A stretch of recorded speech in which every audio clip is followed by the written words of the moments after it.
Selamat malam, salam sehat, salam menyan bagi seluruh menyanar di seluruh penjuru negari. Kembali lagi kita di Atan Series episode 190, Kayangan Ngejawantah, Telatah Ing Atlantis.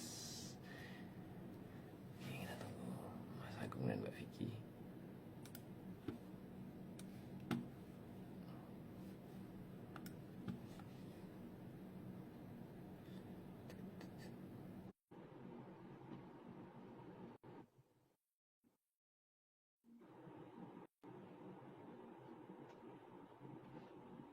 Nggak bisa. Oh, ini.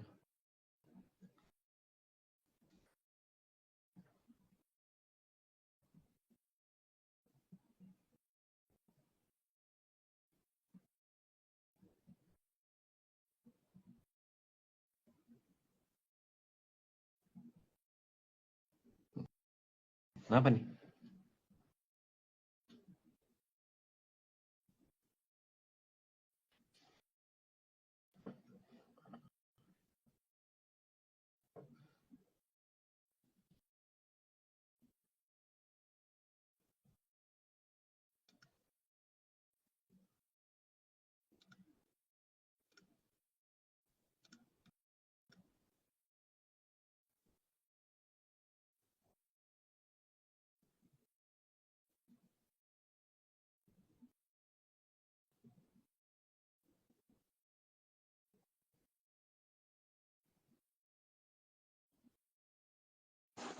Tapi tetap baik mas, nggak bisa nonton Arya. Halo ya, Oh, kamu bisa ngelihat aku nggak? bisa, aman. Coba aku di IG yang lain sih aman harusnya.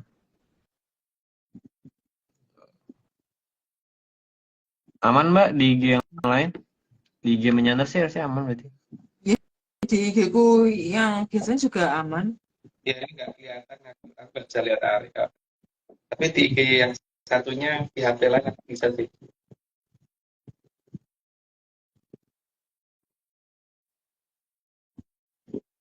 Oke, ini kamar sudah aku arahkan ke Mas Agung loh. Jawab ke aku kan harusnya narator dulu. Menyapa mas. Ayo halo Arya. Lagu banget ya Halo, Reza Mbak. nonton. Iya, ingatannya harus pakai ini Arya. Oh, Jadi baru bisa. ya itu berarti kayaknya 20 detik lagi Mas aku ke Iya, situ. nge-lag Dadah. nge-lag 20 kan. Itu baru nunjukin HP ku. Oke. Ya wes ayo. Oke, langsung dimulai. Ayo arah ke narator. Aku harus nonton slide. Atlantis series ke 190, Telatah ing Atlantis. Slide pertama, Atlantis terbangun menjadi benua yang sangat luas. Nggak perlu jelasin ya karena memang udah jelas Atlantis itu luas banget, satu benua bukan satu pulau ya. Aja terbang. Nggak pakai tintingan ya karena depan. Slide kedua, bahkan Atlantis melebihi besarnya benua Asia. Ya, itu versi ARC, kalau versi yang lain mungkin nggak. Lanjut Pak. Slide ketiga, jika diukur seharusnya melebihi 10 kali benua Asia. Nah, sekali lagi itu klaimnya ARC ya, bukan klaim internasional, hanya klaimnya ARC. Lanjut Pak. Slide keempat, sedangkan Atlantis hanya satu negara. Satu negara ya, belum ada satu negara yang seperti satu benua yang gedein 10 benua Asia, 10 kali benua Asia, hanya Atlantis itu. Tapi sekali lagi itu klaimnya ARC. Lanjut Pak. Suaranya Slide Mas Agung agak hilang gitu tadi Mas. Ada apa? Agak hilang suaranya. Oh, hilang berarti kurang deket mas. Heeh. Bentar. Gini ya. Kalau gini gimana Arya? Tak selama suara tadi kayak suaranya turun gitu loh Mas. Volume selama volumenya aman sih kayaknya. Ini volumenya kenceng sih, atau kena angin ya mas? Ya mungkin kena angin sih, karena ada Ini kipas kok angin. Tapi pas yang dimatiin panas banget. Udaranya panas ya di sini.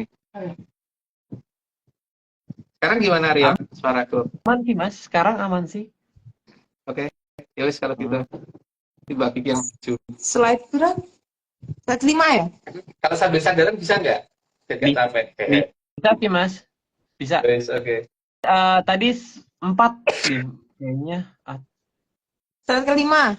Ah, diulang, kayaknya yang 4 diulang nih mbak. Tadi kayak Mas Agungnya 4. nggak kedengeran. 4. Slide keempat, sedangkan Atlantis hanya satu negara. Itu klaimnya ARC ya. Yang jelas ada satu negara yang gede wilayahnya 10 kali benua Asia. Itu klaimnya ARC. Kalau yang lain berhak klaim yang lain. Lanjut, Mbak. Ini tuh kayak cahayanya dari atas banget. Slide kelima, itu artinya benua terbesar yang bisa kita lihat masih lebih kecil dari benua yang bernama Atlantis. Bahkan negara terbesar pun masih lebih kecil daripada Atlantis. Negara terbesar apalagi ya. Karena itu lebih dari satu benua kan. Lanjut, Mbak. Slide keenam, padahal benua sebesar Asia saja terbagi menjadi banyak wilayah negara. Ya, makanya itu paling besar. Lanjut, Mbak. Kamu sidik-sidik ya mas Yuk, penjelasannya. biarin Aku lagi ganti. Slide ke-7, keberadaan Atlantis yang hanya satu negara menjadikan Atlantis mempunyai banyak wilayah yang kosong, sehingga masyarakatnya bisa mempunyai tempat tinggal yang sangat luas. Ya, seperti kita kalau misalkan masuk ke wilayah yang sangat luas kan, berarti kita bisa bangun rumah yang gede-gede banget kan. Ya, nanti juga gitu. Tapi ini klaimnya ARC. Jadi yang lain bisa ikut yang lain. Lanjut, Mbak. Slide ke-8, karena bahkan di benua Asia yang kurang dari 1/10 dari Atlantis saja masih banyak tempat yang masih kosong. Ya, contohnya di gurun pasir, di daerah gurun Sahara dan sebagainya masih banyak kosong. Bahkan masih banyak hutan-hutan yang belum dihuni orang juga kan di Asia. Ya, masih ada sungai lebar dan sebagainya gitu. Ya, itu juga bukan tempat hunian karena itu sungai. Lanjut, Pak. Slide ke-9, maka Bambang Purbokusumo harus membagi wilayah-wilayah agar bisa sesuai dengan prinsip Hamemayu Hayuning Bawono. Tujuannya itu supaya tidak ada rebutan wilayah nantinya ketika ada masyarakatnya. Dan juga supaya tidak ada yang saling iri dan pembagian sumber daya alamnya juga sama. Sehingga tidak ada yang aku kok ditaruh di sini, tempatku kok cuma kayak gini, nggak ada yang bisa mengeluh kayak gitu lagi. Lanjut, Mbak. Slide ke-10, dan tentunya tidak semua wilayah akan ditempati manusia karena juga butuh hutan dan tempat untuk hewan-hewan yang tidak berbahaya. Namun hewan-hewan tadi sangat langka. Jadi yang berbicara di sini adalah hewan-hewan yang tidak berbahaya ya. Untuk hewan-hewan yang berbahaya, apalagi dari terahnya buto, itu tidak akan diizinkan untuk masuk wilayah itu. Lanjut, Mbak.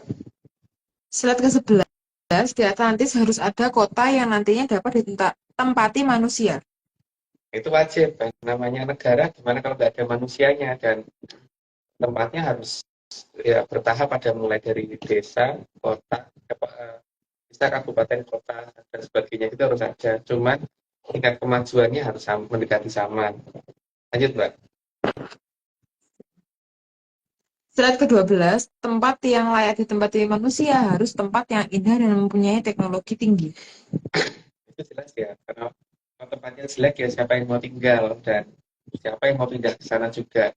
Dan teknologinya harus tinggi karena itu adalah kayangan ngejawantah yang nantinya harus mengatur eh, perkembangan teknologi yang ada di Arthropoda keseluruhan.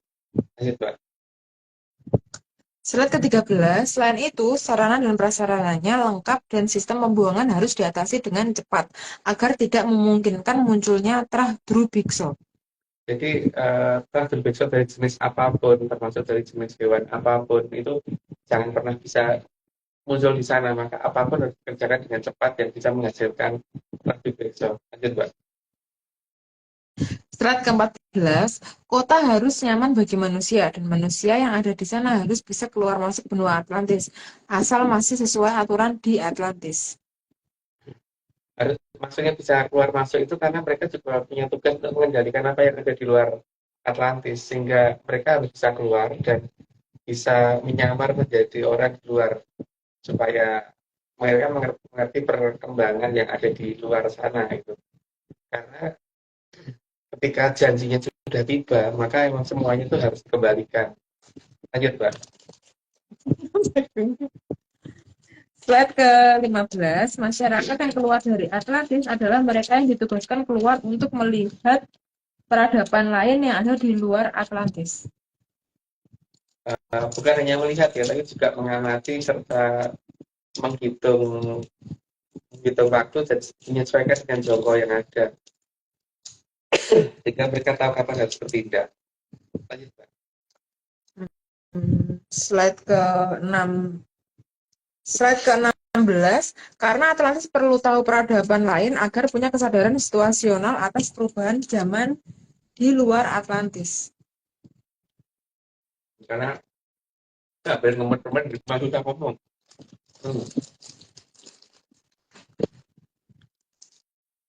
Karena Atlantis punya patokan waktu, dan patokan waktu itu kan ditentukan juga dengan patokan keadaan yang ada di luar.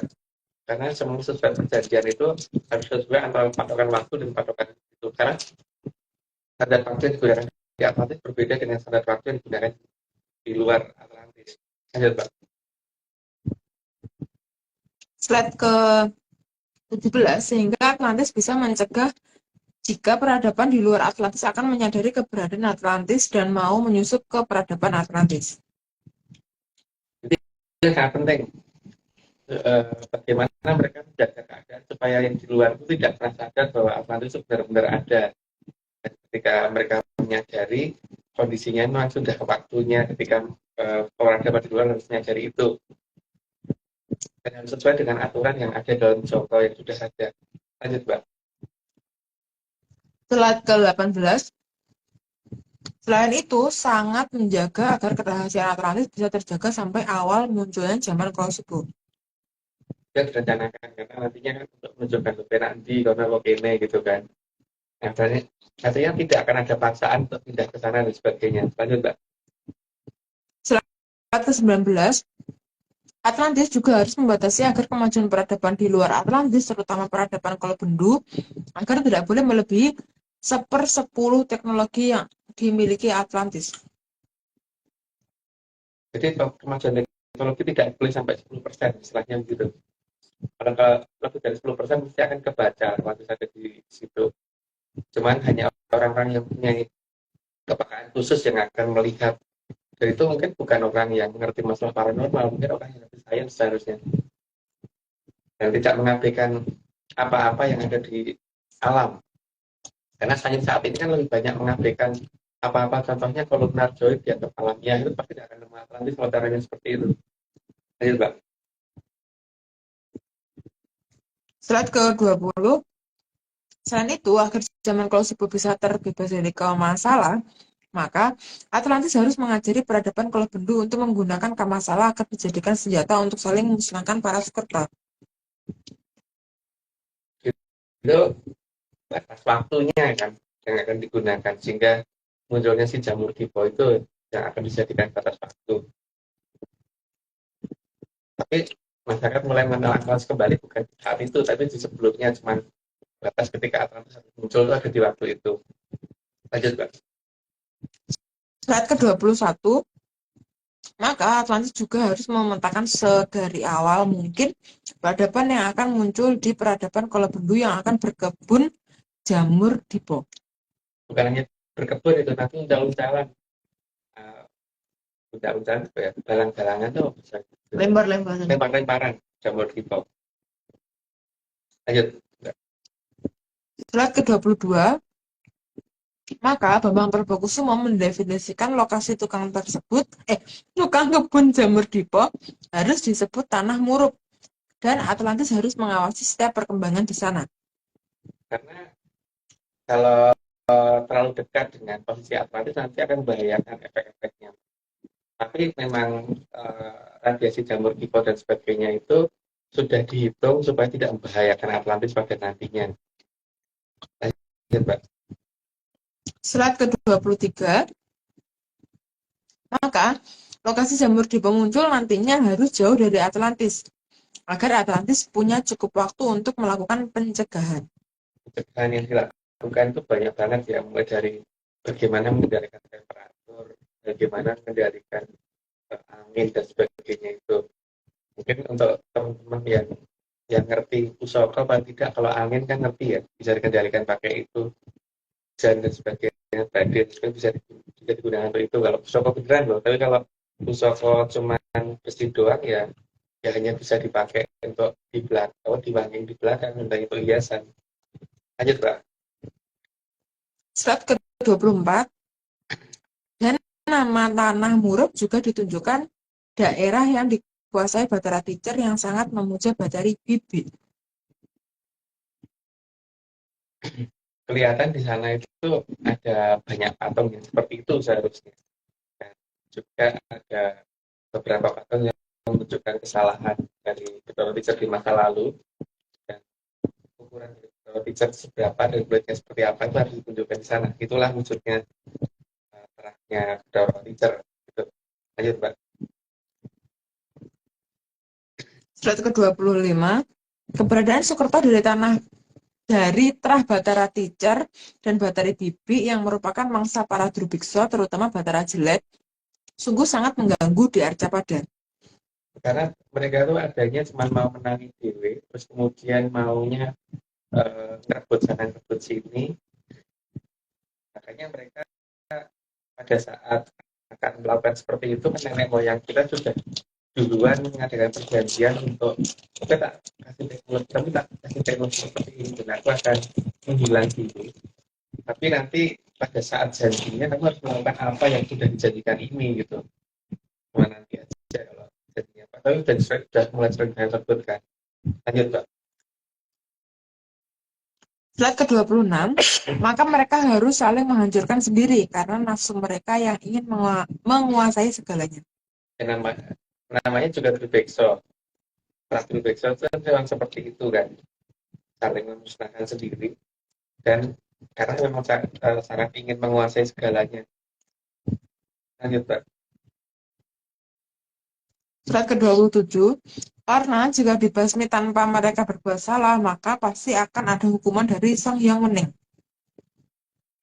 Jadi dari nenek moyang kita kan di situ. Kalau kita bertindak menghabisi mereka semua, maka kita yang akan menanggung bebannya di masa depan, karena ada yang namanya masalah dan sebagainya.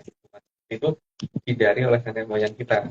Maka supaya hukuman tidak ada hukuman, berarti harus antar mereka sendiri yang saling menghabisi. Lanjut, Pak. Slide ke-28, maka Atlantis harus secara bertahap mengajarkan semua hal yang bisa membuat mereka berperang. Dan menciptakan dan selain itu juga membuat barang-barang yang bisa mereka perebutkan, yang mereka anggap hebat, yang mereka bisa gunakan untuk energi dan sebagainya, yang membuat mereka harus rebutan itu kalau perlu, sehingga akan lebih mudah membuat mereka berantem satu sama lain. Lanjut, Pak. Slide ke-29, maka Bambang Purbokusumo harus memetakan semua bentuk dari Karmasala yang turun sejak awal zaman Kolotirto. Karena Karmasala itu berubah menjadi banyak banget sih. Ada yang langsung bisa membuat masalah secara langsung, yaitu wujud isi Bathara Jelek. Tapi sisa-sisanya itu kan kemudian ada yang menjadi bagian yang nantinya akan bisa menjadi jamur hipo dan menjadi cairan hitam yang bisa jadi rebutan banyak orang. Tapi jenisnya banyak banget ya, bukan hanya itu. Gitu. Lanjut, Pak. Slide ke-30, karena agar jangan sampai Kamasalah masuk ke Atlantis. Karena kalau salah masuk ke Atlantis, pasti repot semuanya. Jadi memang diusahakan agar jangan sampai ada salah yang masuk ke Atlantis sama sekali, supaya kehidupan di Atlantis itu tenang, damai, dan tidak terganggu apapun. Dan ini Arya, karena sudah 30, maka aku disclaimer dulu ya. Saat ini Atlantis Center tidak kerja sama lagi dengan penebut apa angin atau tinggal tadi, karena dia melakukan ritual tidak sesuai ARC, yaitu ritual siraman. Itu Arya, monggo lanjut. Arya. Terus. Lagi asik baca komen tadi. Ini hari ini ada disclaimer, ada banyak. Ada 4 disclaimer Mas hari ini. Oh ya, Mhm.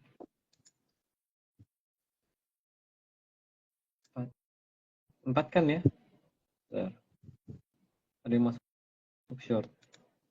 Ya 4.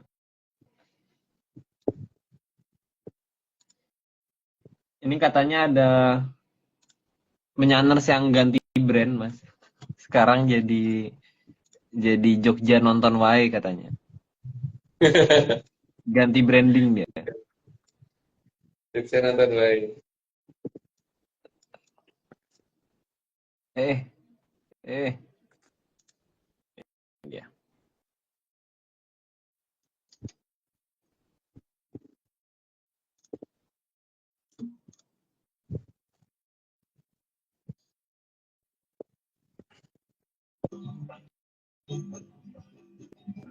Hmm, suaranya kecilin karena takut ini ya, copyright.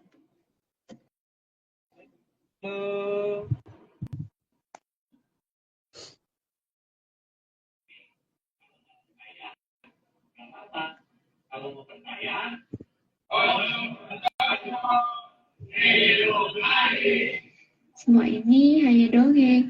Kalau nggak percaya, nanti kecewa. Kalau mau percaya, pada siapa?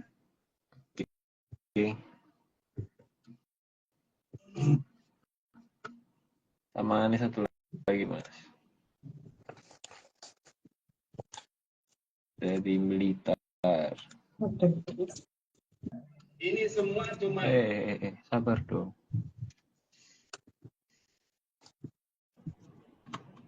dongeng. Kalau nggak percaya, ini semua cuma dongeng. Kalau nggak percaya, nggak apa-apa. Tapi kalau percaya,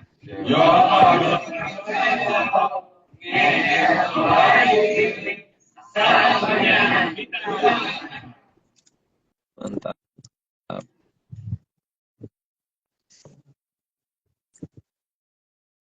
Sudah Mas, ini disclaimernya sudah 2. ya oke. Satu pertanyaan Mas. Ya oke. Ini sebenarnya kayaknya udah pernah dibahas dulu, tapi aduh, bentar. Ngelek.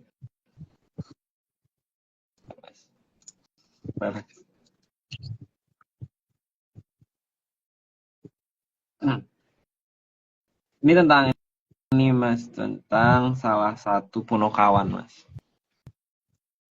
Nggak salah satu sih. Maksudku di pewayangan itu di Punokawan itu kan yang aku tahu ya Mas, itu ada Semar, Gareng, Petro, dan kemudian kadang-kadang ada Bagong, terus ada Togok dan Bilung gitu atau Sarawito. Nah, maksudku dalam cerita pewayangan saat ini tuh nggak selalu digambarkan mereka dua, yang Togok dan yang Semar ini selalu digambarkan di pihak yang berlawanan gitu. Maksudku salah satu ada yang di, misalnya kalau Mahabharata tadi, satu di Pandowo, satunya di Kurawa gitu. Nah, sebenarnya apa sih Mas alasan gitu Mas, kenapa seakan-akan dua tokoh ini, yang Togok dan yang Semar ini selalu berada di dua sisi yang berbeda gitu Mas. Oh iya. Kilurah Togok sama Kilurah Semar itu ada di dua sisi yang berbeda jika ada raja di negara kita yang salah mengambil keputusan, Aryo. Karena Kilurah Togok pasti akan memilih pergi. Kenapa Kilurah Togok pergi? Karena dia itu kan tidak punya anak cucu, Aryo. Jadi dia itu tidak ini, kalau memang di sini nggak ada yang mau dijaga sama dia, ya dia milih jaga yang lain gitu loh. Gitu pada dasarnya itu. Jadi keseringannya seperti itu, dan sayangnya wayang kita dibatasi di situ ya. Padahal kalau tidak di situ tuh kebanyakan Togok sama Semar itu jadi satu sebenarnya. Seperti misalkan di zaman dulu ada Ki Pitutur Jati sama Jati Pitutur, itu kan jelas ini ya, apa namanya, dua sosok tersebut yang ngomong satu wilayah gitu loh. Terus ada Jerudiah Punto Prasonto itu kan juga seperti itu kan. Jadi masalah adalah yang kita kenal justru yang dibalik seperti itu, dan kebanyakan di negara kita itu yang dikenalkan itu adalah bagaimana ceritanya jadi di cerita wayang yang aneh gitu loh. Jadi kalau misalkan Punto Dewa yang sudah keliru kok malah dia yang dijadikan panutan misalkan gitu ya, orang yang judi sampai mengorbankan negara dan adik-adiknya serta orang tuanya dan istrinya kok malah Sorry jadikan mas, suaranya panutan itu. hilang. Sorry mas, suaranya hilang. Tadi suaranya hilang. Pas di Punto Dewo. Oh, iya. Nah. Oh, iya. Contohnya Punto Dewa, karena Punto Dewa itu kan orang yang jelas-jelas melakukan kesalahan dengan berjudi dan sehingga sampai kehilangan negaranya. Tapi kok malah dijadikan panutan, dikatakan darahnya putih dan sebagainya gitu loh Aryo. Terus ya banyak banget ya. Mungkin kalau aku sebutin di sini malah jadi aneh. Jadi wayangan yang dipakai itu adalah wayang-wayang yang mengatakan kita kepada yang salah harus jadi benar gitu loh. Gitu. Tapi di cerita lain yang dimana ketika Semar sama Togog itu menjaga satu wilayah itu nggak disebut biasanya. Itu Aryo. Iya. Bahkan di kisah yang paling di zaman sebelum ini aja ini ya mas, maksudku diartikannya salah gitu mas, ketuker gitu. Iya. Bahkan Sabda Pala sama Naya Bigong dianggap satu wujud Semar gitu kan, dianggap satu nama gitu. Itu dua tokoh yang berbeda. Sabda Pala sama Naya Bigong, bahkan gambarnya ada loh Sabda Pala kayak apa, Naya Bigong seperti apa itu kelihatan. Terus yang selain itu juga coba perhatikan ya, ada tokoh katanya seorang satria, seorang raja yang harus mengerti batas wilayah, melakukan manaprasta melanggar wilayah negara lain gitu. Itu dikatakan orang yang benar gitu, ya kan? Iya mas. Ya banyak sih masalah yang berhubungan dengan wayang yang memungkinkan ya, yang membuat si tokoh lebih baik pergi itu banyak sebenarnya kasusnya. Itu hari. Ya. Berarti maksudku mas, berarti ketika di kisah-kisah yang ada sekarang itu, apakah berarti Eyang Togog itu lebih memilih untuk mengurangi dari sisi Kiwo gitu mas, berarti apa gimana mas berarti? Kadang-kadang dia terpaksa ngomong Bolokiwo Aryo, tapi ngomong Bolokiwo itu bukan untuk membela Bolokiwo secara pengaturan, makanya beda dengan Semar kalau ngomong Bungso Tengi. Jadi kalau Bungso Kiwo kalah itu ya udah ditinggal gitu aja sama Togog, karena pada dasarnya dia tetap lebih pro ke anak cucunya Semar, cuman masalahnya kadang-kadang kalau kecewa itu loh Aryo, kalau kecewa ya tinggal dulu daripada bagi beliau itu kan ngasih tahu, kalau nggak didengar kan nanti nggak bisa ngasih tahu gitu loh Aryo. Ditinggal dulu, karena kadang-kadang orang itu baru merasakan kehilangan saat ditinggal tuh Aryo. Oh iya benar mas. Atau akan baru merasakan betapa pentingnya beliau ketika akan ditinggal atau setelah ditinggal gitu. Itu yang beliau lakukan seperti itu. Dan apakah juga beliau ini mas, maksudnya menghindari mengucapkan sesuatu yang salah gitu mas? Maksudnya kan beliau kan juga memiliki sabda jati juga tuh. Iya, karena mempunyai sabda jati daripada salah bicara, maka lebih baik tidak mengatakan hal-hal yang bisa membuat keadaan jadi lebih runyam lagi gitu. Karena bagaimanapun juga beliau itu Betoro kan. Ya, berarti kalau salah ucap mending yang Bolokiwo yang kena gitu berarti ya, kurang lebih gitu ya, berarti. Salah satunya cara melindungi ya begitu. Oke mas, itu aja sih. Ini kita lanjut mbak. Aduh. Ayo. Sorry, nggak kelihatan muternya. Slide ke 31. Dan agar para Soekerto bisa lenyap, maka letak masalah dan cara penggunaan harus dijelaskan terperinci dari zaman ke zaman. Semua itu butuh proses ya. Jadi kalau salah sendiri supaya bisa dimanfaatkan kan butuh proses. Dan pada saat digunakan untuk pemusnah massal pun juga butuh proses. Dan proses itu tidak bisa seketika gitu. Jadi penjelasan itu harus bertahap. Ya, dari zaman ke zaman memang sudah direncanakan supaya bagaimana menemukannya dan bagaimana mengolahnya, bagaimana menggunakannya gitu. Gitu, Aryo. Slide ke-32, dari racikan kamasalah yang paling sederhana yang bisa membuat kemusnahan massal perlu diuji coba dalam beberapa kasus di peradaban Kolobendu. Makanya ada perang dunia 1, perang dunia 2, dan itu yang ketahuan. Yang enggak masuk sejarah mungkin ada perang-perang yang lain ya.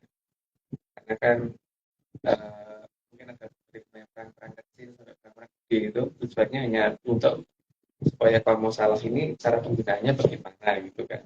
Dan seberapa cepat mereka itu menggunakan itu supaya nantinya pada saat yang sudah ditentukan waktunya tuh benar-benar sudah menggunakan jalur tipe.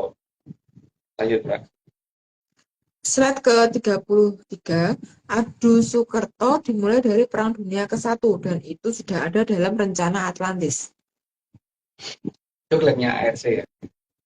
Kayaknya kejam memang, tapi itu bukan masalah kejam dan tidak kejam karena memang ada sesuatu hal yang harus dilakukan supaya arthropoda ini terbebas dari Soekerto dan Subekso. Lanjut, Mbak. Slide ke-34, karena masih ada Soekerto yang tersisa banyak di Tanah Muruk, maka perlu dicoba lagi dengan senjata yang daya hancurnya lebih besar. Ya, yang diharapkan jangan lebih dari 3 kali percobaan. Jadi kalau bisa itu sudah cukup sampai dengan saat itu saja supaya segera kalau subuh datang. Lanjut, Mbak. Aku kok langsung tanya ya, kalau maksimal diharapkan 3 kali aja, berarti kalau bisa ya ini yang terakhir. Bisa mungkin begitu, Mbak. Dan mungkin begitu. Jadi kan percobaan 1, percobaan 2, terus finish gitu kan. Bisa begitu aja. Cuma 4, 5, 6, 7. Nanti ke pulau-pulau dunia. Longsor dunia nih, Mbak. Berarti harusnya kalau yang ketiga berarti harusnya lebih. Lebih jeda, ya. Wow. Oke. Slide ke-35. Maka perlu ada satu lagi dengan melibatkan hal paling berbahaya dari kamasalah, yaitu jamur tiba. Tapi walaupun jamur tiba itu dianggap sebagai sesuatu hal yang sangat berbahaya bagi kehidupan para Soekarno dan Drubekso, tapi bagi leluhur kita ternyata masih dianggap sebatas mercon bandingan, jadi masih bisa dikendalikan. Tapi cara pengendalian gimana ya, mungkin ya, teman di Bali yang waktu itu pernah melihat bagaimana satu pusaka digunakan kan ternyata bisa membuat heboh seperti itu gitu. Nggak tahu yang digunakan apa sih. Lanjut, Mbak. Slide ke-36. Penggunaan jamur dipo adalah sarana untuk para Soekerto dan dari Soekerto. Jadi dari Soekerto untuk Soekerto dan pada Soekerto gitu. Jadi biar mereka sendiri yang saling memusnahkan sehingga sistem hukum di alamnya tidak kemudian menunjukkan kesalahan kepada yang ini merencanakan, karena yang merencanakan itu kan juga cuman kamu dulu tak kasih seperti ini tapi janjimu apa kan seperti itu kan. Jadi artinya ketika mereka melakukan ini semua memang sudah salah mereka sendiri, jadi bukan salah ditanggung yang lain tapi salah ditanggung mereka sendiri. Lanjut, Mbak. Slide ke-37, agar semua bisa sesuai dengan aturan zaman, maka Atlantis sudah menyusun petunjuk pelaksanaan dari sejak Bambang Probokusumo. Jadi semenjak Atlantis belum selesai kan sudah direncanakan semuanya. Nah, karena di sana memang ada yang namanya kayangan Wisawantah ya, dan Sang Yang Mengerani juga ada ininya, sandarnya di sana, pramujanya. Sang Yang Mengerani juga ada sangat pramujanya, sehingga garis waktu bisa mereka baca, sehingga mereka bisa melihat apa yang diatur pada semuanya. sampai di zaman Wolosuroto bisa mereka perhatikan. Beda dengan di tempat kita karena tidak ada faktor itu. Lanjut, Mbak. Slide ke-38, karena Soekarno tidak akan mau menggunakan pola Hamayu Hailuning Bawono, dan bagi mereka Hamayu itu ya kehancuran, maka mereka lebih suka ajaran dengan 90% isinya kutukan. Itu yang aku bingung kadang-kadang. Tapi ini dongeng loh ya, jadi jangan dicampurkan dengan apa yang ada di dekat kita. Memang ada dalam dongengnya ARC, ada sesuatu makhluk yang nggak kita tahu itu jenis apa itu. Mungkin mirip orang atau mungkin nggak mirip orang. Tapi mereka tuh lebih menganggap bahwa kutukan itu adalah anugerah gitu. Jadi menganggap ajaran yang isinya 90% kutukan atau mungkin bahkan lebih itu dianggap sebagai kata-kata indah yang harus dihormati dan menjadi acuan hidup gitu. Lanjut, Mbak. Slide ke-40. Jadi bagi para Soekerto memang lebih memilih Gusti yang meski Soekerto sebenarnya banyak dan salah sedikit dapat dipastikan menghukum. Kelewatan satu ya, Mbak. Oh, Mas. 39 belum. Oh, 39 oke. Slide ke-39, karena kutukan bagi Soekerto dianggap anugerah atau kebaikan. Jadi Gusti yang maha mengutuk dianggap Gusti beneran. ini sekali lagi loh ya bahwa ini adalah dongengnya ARC, jadi jangan dicocokkan dengan apa yang ada di luar ARC karena ada makhluk dalam dongengnya ARC kan begitu gitu, menganggap bahwa kutukan itu adalah anugerah yang luar biasa. Lanjut, Mbak. Bagus, lu tak bacain. Ya, langsung aja ya karena kan bisa dibacain. Jadi ada asumsi dari dalam dongengnya ARC itu ada satu jenis makhluk yang kita nggak tahu seperti apa wujudnya, entah wujudnya itu mirip kodok kayak mirip orang kayak atau mirip jangkrik atau mirip apa gitu. Tapi mereka itu menganggap bahwa hukuman itu anugerah dan kutukan itu juga merupakan suatu anugerah dan makin banyak dikutuk itu merasa makin baik gitu. Ada yang begitu, tapi yang nggak tahu. Dan semoga itu tidak ada di luar dongeng dari ARC. Lanjut, Mbak. Suaranya Mas Agung agak putus-putus. Emang masih putus-putus sampai ini sekarang? Tadi kedengeran tapi kecil banget sih Mas gitu, Mbak, Mas. Mas Agung emang volumenya nggak segede biasanya sih. Lagi ini agak serak. Agak serak aku Aryo karena ketebalan Pak Ansor. Wah. Berarti menyanners kalau yang nggak denger salahin Mas Ansor. Enggak. Karena kemarin kan kita sempat harus soan ke sesi Joyoboyo atau Aryo, jadi akhirnya karena nggak tahu jalur, jadi Pak Ansor yang nunjukin jalan sehingga akhirnya yang nyetirin Pak Ansor. Lah Pak Ansor pengen jalan batuk-batuk, jadi salahkan Pak Ansor ya. Tapi sebenarnya ini sih Mas, aman kalau ini jadi suaranya nggak harus kencang Mas, tapi yang penting stabil gitu Mas ininya. Oh iya. Okay. Mungkin dideketin lagi nggak bisa ya Mbak? Deketin Mbak maju. Mbak maju berarti. Ini pakai satu HP karena wifi-nya kurang kuat Aryo di sini. Jadi kalau pakai satu handphone kan biar nggak rebutan wifi ya. Nggak apa-apa Mas. Oke, lanjut dulu ya. Ya, coba dulu deh. Slide ke-41, bahkan bagi Soekerto mengarah pada semua pertanda selalu mengarah bahwa dihukum itu adalah indah. Sampai apa namanya menganggap mungkin kalau dalam cerita di ARC itu menganggap bahwa kalau mengalami suatu kejadian-kejadian tidak baik itu dianggap suatu hal yang indah karena dianggap mungkin nggak tahu ya karena ya ARC dongengnya mana gitu. Tapi karena ada makhluk yang ini ya Mas ya, ada makhluk yang katanya itu kehidupannya penuh dengan bukan anugerah, Mas. Iya, dan definisi anugerahnya beda soalnya ya. Definisi kebahagiaan dan anugerahnya lain. Jadi gimana ya? Tidak bisa dan tidak mungkin itu dilarang dong, karena bagi dia itu bagus, tapi bagi kita enggak ya seperti lakukan dewe itu akhirnya. Iya, Mas, benar. Oke, lanjut, Mbak. Slide ke-42. Maka di sini Atlantis harus bisa memilah mana yang Soekerto dan manusia. Karena keduanya memang kadang-kadang mirip. Jadi memang harus memilah mana yang Soekerto dan manusia. Makanya dulu Ratu Brawijaya Pamungkas kan sempat memberikan suatu pernyataan kalau bisa itu jangan mencari apa ya jodoh atau apa gitu loh dari luar wilayahnya sendiri gitu. Nanti enggak kena Soekerto. Nah, wilayah itu maksudnya mungkin dari luar angkasa kayak atau dari Jupiter sana kayak atau dari impul dari luar wilayah sana gitu. Tapi dari dalam wilayah itu nggak tahu. Yang dimaksud yang pasti dari dalam wilayah Mojokerto ya. Dan Mojokerto itu ada di Jakarta ya, bukan di tempat lain. Kalau Majapahit nggak tahu. Lanjut, Mbak. Slide ke-43. Celong banget. Karena seluruh sama ini, Mas. Cahaya.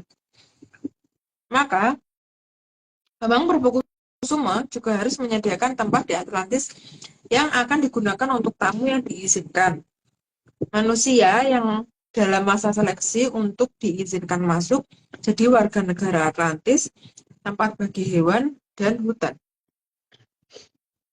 Ya, karena mereka juga harus ada ini ya, apa pembanding. Jadi ketika supaya ada pembanding kan mereka juga butuh pembanding yang nyata, orang yang diajak ke sini dan mereka yang datang ke sana gitu kan. Maksudnya tuh orang dari negara dari wilayah luar Atlantis yang diajak masuk atau orang dari Atlantis yang keluar atau melihat-lihat di luar Atlantis gitu. Nah, untuk orang-orang dari luar yang diajak masuk ini kan untuk pembanding dan untuk mengerti dan untuk memberitahukan bahwa Atlantis itu ada loh sebenarnya gitu kan. Cuman mereka kadang-kadang ditutup lagi dengan kondisi seolah-olah mereka itu tertidur atau halusinasi atau gimana. Tapi beda sih kalau halu dan enggak itu, karena kalau halu itu pasti tidak bisa difoto ya, jelas itu. Lanjut, Mbak. Slide ke-44. Untuk ruang tamu dinamakan ruang Japara dan luasnya sekitar 1 kota Jakarta. Karena yang diundang cukup banyak sebenarnya. Tapi banyak itu hanya yang diizinkan sampai mana gitu. Kalau sampai ruang Japara ya dia mungkin juga belum bisa memperhatikan keperbedaannya dengan peradaban di luar Atlantis, karena ruang Japara memang dibikin sangat mirip dengan kondisi di luar sana sehingga orang tersebut tidak tahu kalau dipindahkan karena mereka sebenarnya cuma mau diamatin tingkah laku dan gerak-geriknya, tapi mungkin di wilayah tempat dia aslinya berada orang itu akan dianggap hilang gitu. Jadi dia tidak sadar kalau dia dipindah sementara karena hanya akan dilihat tingkah laku dan perilakunya terus kembalikan lagi. Lanjut, Mbak. Slide ke-44. Untuk ruang tamu 45. Di ruang Japara ini para tamu diminta menunggu sebelum diizinkan masuk bertemu dengan pihak yang dicari di Atlantis. Untuk yang dipilih lagi kan mereka yang setelah diamati yang dipilih lagi, maka mereka kemungkinan akan diizinkan untuk masuk lebih jauh. Untuk yang masuk lebih jauh akan mulai melihat adanya bentuk bangunan dan sebagainya yang lebih jauh, lebih megah dibandingkan di negaranya. Dan ini beda dengan yang dia lihat. Jadi yang ini kalau tidak dikendaki mungkin pada saat dikembalikan dalam kondisi tidur supaya tidak sadar kalau dia melihat kenyataan. Slide ke-46. Sebelum bisa masuk ke ruang Japara, maka mereka akan diseleksi dulu di luar Atlantis. Dan seleksi itu tidak bisa dipahami oleh orang karena pada saat kita diamati dan kita dianggap sebagai kandidat itu kita tidak bisa memilih ya, karena yang memilih sana. Lanjut, Mbak. Slide ke-47. Maka bagi tamu diharuskan mengirimkan dulu data diri yang berupa potongan kuku dan potongan rambut untuk dicermati secara genetik dari terah bangsa Sukerto, Drubikso, atau bukan keduanya. Karena kalau terah Drubikso atau Sukerto pasti akan dilarang masuk. Itu yang sudah kita lakukan. Jadi yang kita lakukan yang sudah ya, salah satunya itu mengirim data genetik kita berupa potongan rambut, potongan kuku. Biasanya yang diminta itu. Karena itu tidak bisa ditukar, tidak bisa diganti orang lain kalau itu. Cuman di sini kita tidak bisa menyampaikan di pantai mana saja tempat menyerahkan data diri itu gitu.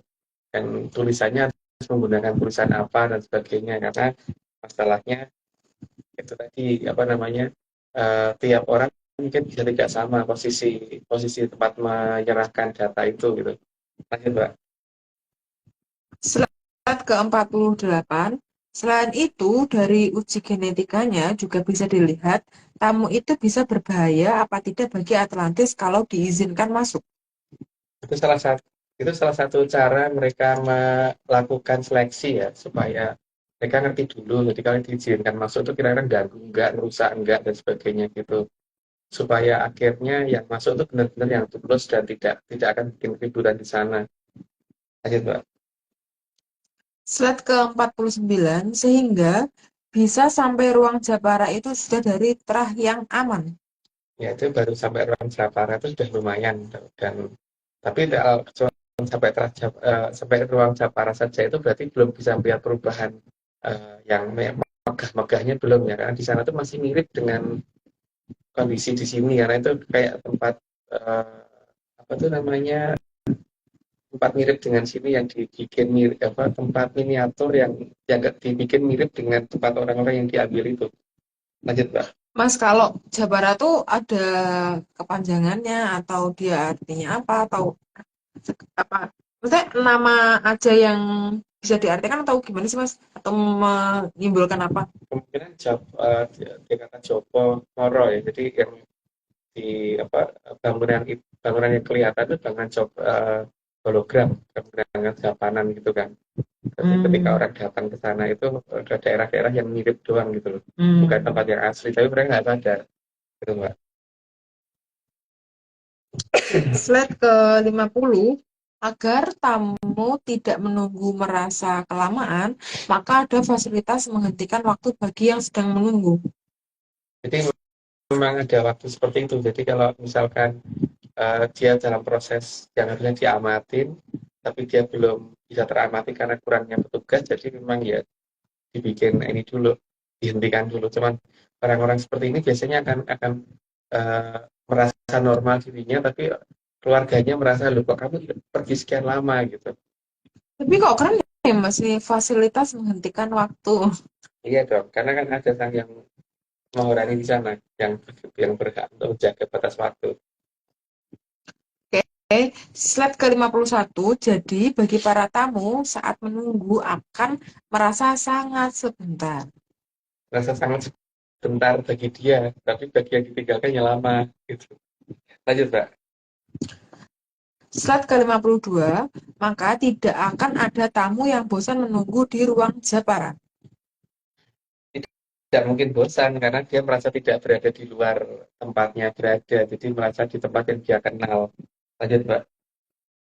Slide ke-53, sementara seleksi juga dilakukan bagi mereka yang akan menjadi warga negara Atlantis. Seleksi itu dilakukan secara bertahap dan mungkin tanpa disadari ya pada awalnya. Tapi setelah dimengerti dan layak untuk dipindahkan. Lanjut, Mbak. Slide ke-54, prosedur ini akan mulai diterapkan di zaman Kolodworo. Karena Atlantis mulai akan ada penghuninya di zaman Kolodworo.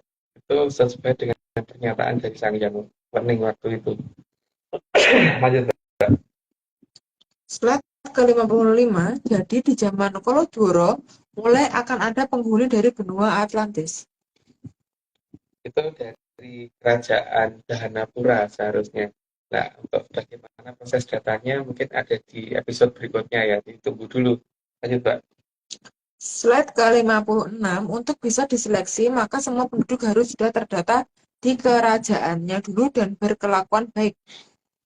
Yang jelas pasti berkelakuannya harus baik. Karena kalau tidak berkelakuan baik ya pasti tidak akan diizinkan karena itu negara tidak boleh ada goncangan nantinya. Lanjut, Pak. Slide ke-57, itu juga sebelum 10 tahun menjadi warga negara di Atlantis, mereka harus tinggal di dalam Atlantis tapi masih di pinggiran, belum diizinkan masuk kota. Itu bagi mereka yang sudah dipilih dan kondisinya sudah mulai sadar bahwa mereka akan dimasukkan ke wilayah tersebut ya.